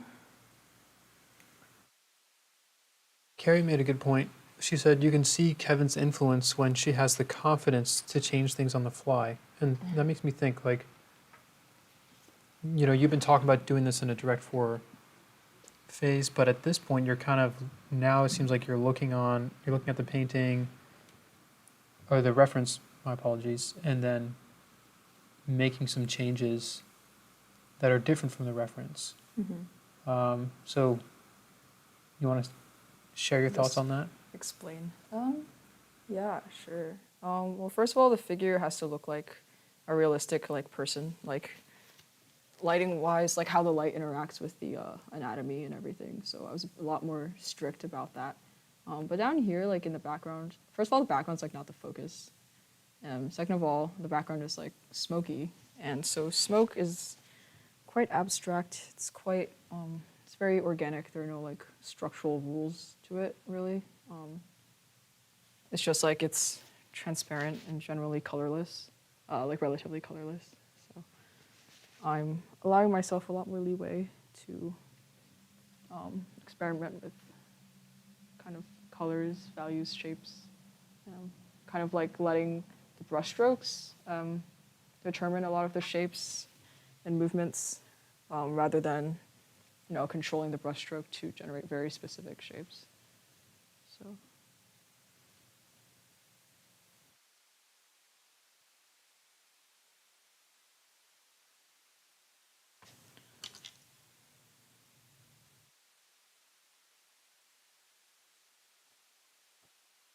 Finding these red transitions, red bits of smoke in here, like very aggressive looking. So I'm knocking them down with the admixture I have between the background color and that red. So they're more like general areas instead of like lines or curves. Since the smoke is a lot more defined towards the bottom anyway, just having those movements of temperature change is enough rather than very specific delineations. Do lines exist? Lines are the visual product of edges. So like two shapes being next to each other. But like this, like right here, that doesn't exist as like an independent thing. It's more like the Yeah, so it's adjacentness of two objects right. visually. So a line really isn't a line as we think of it. It's really just like if you think of like a crack on the floor or like a tile. If you look at it closely visually, it's really just one value that has a sharp edge, and then it stops, and then it changes value to that darker shade, and then it bumps into something else, which becomes another hard edge, and it might create the impression of a line, but yeah, lines don't really, there's no outlines or cartoon marks or anything like that. It's just edges. How soft or how sharp one thing transitions, one value or color transitions to another. Are we on time? Are we like very over time? It is 10:13. Okay, all right. I could put in another value right now, but like I don't think it's okay. I'm not gonna do that on this stream. Soften that a little bit, and then we're gonna fan brush, and then you guys can all be Fan brush time. satisfied with how much less glare there is. So. While you do that, if you could bring the painting back down, Oh yeah, for sure. that'd be great. Here. A little bit more. A little bit more. And a little bit higher. Okay. Right there. Oh, go back down. Right there. That's fine. That's good. All right. And then just watch your shoulder, because this is always a fun process to see. Thank you. Yeah, and to explain here, so this fan brush, she's not pushing the substance of the painting around. She's just brushing the very, very surface of it, and that's taking the glare away. But all of the placements, the gradient transitions have already been made with the application of the other brush. The fan brush is simply just taking out that glare and smoothing out the surface of There's the so paint. much dust on the bottom of the easel that just like came up when I touched it. I was like Ooh, slightly freaking. that's not fun. Yeah. I can't like take it out exactly, but forgot that was there. There's gonna be a lot of specular stuff. Oh, it's Is it block 4 that we learned fan brush? We do provide 2 fan brushes for the block 3 and 4 box. And yes, that is for block 4. So yeah, we show you how to smoothen the edges just like May is doing. Smoothen the surface, my apologies.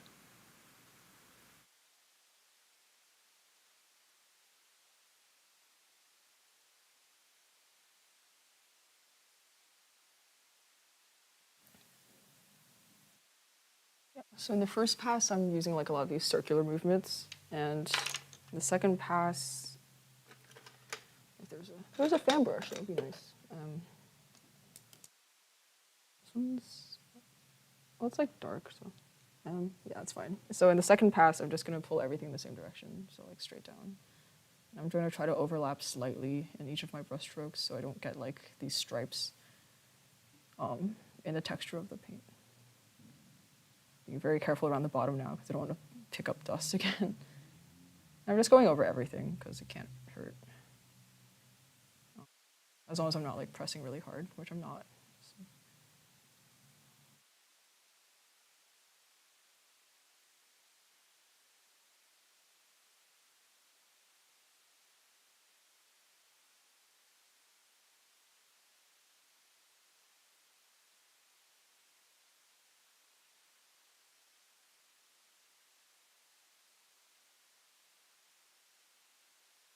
Okay, all right, I think that's, well, hello. I think that's all for tonight. Thank you for staying with me over time, so I could push that background a little bit further. And yeah, so we have pretty much all the shadows in the figure and like 99% of the background. So pretty good for one stream, I would say. And we have this lovely palette here that really shows you my thinking process and how much I had to like remake colors in order to actually fit the painting. So yeah. Awesome. Great. Yeah. Any last questions, words, comments? Any final comments? Any final questions? Nicholas says, thanks so much. The nameless subscriber says, thanks, May. Hope to see you again soon. Carrie says, thank you, May and Daniel. I'll try not to be late next week. Debbie says, thanks, May. Appreciate your effort and sharing. There's a lot. I don't know if I can keep up with them all. Thank you. Debbie, Linda, Laurel, Judy. And to answer your question, Unos Nachos, her online gallery, you can check her out on Instagram at, I'm going to put in the chat, Lunic77 on Instagram. But she is currently building a website that we will be posting once it's up and running. We'll share it all in the next live stream or whenever the next, Yeah, next appearance. next appearance that we have the website built. So, yep, there we go. Thank you, everyone. Much appreciated. Thank you for staying with us and for supporting May. It's much appreciated. Yeah. May doing an awesome, awesome job. Thank you. Thank you very much. Very excited to see how this progresses. Thank you. All right. Take care, everyone. Yeah. Good night.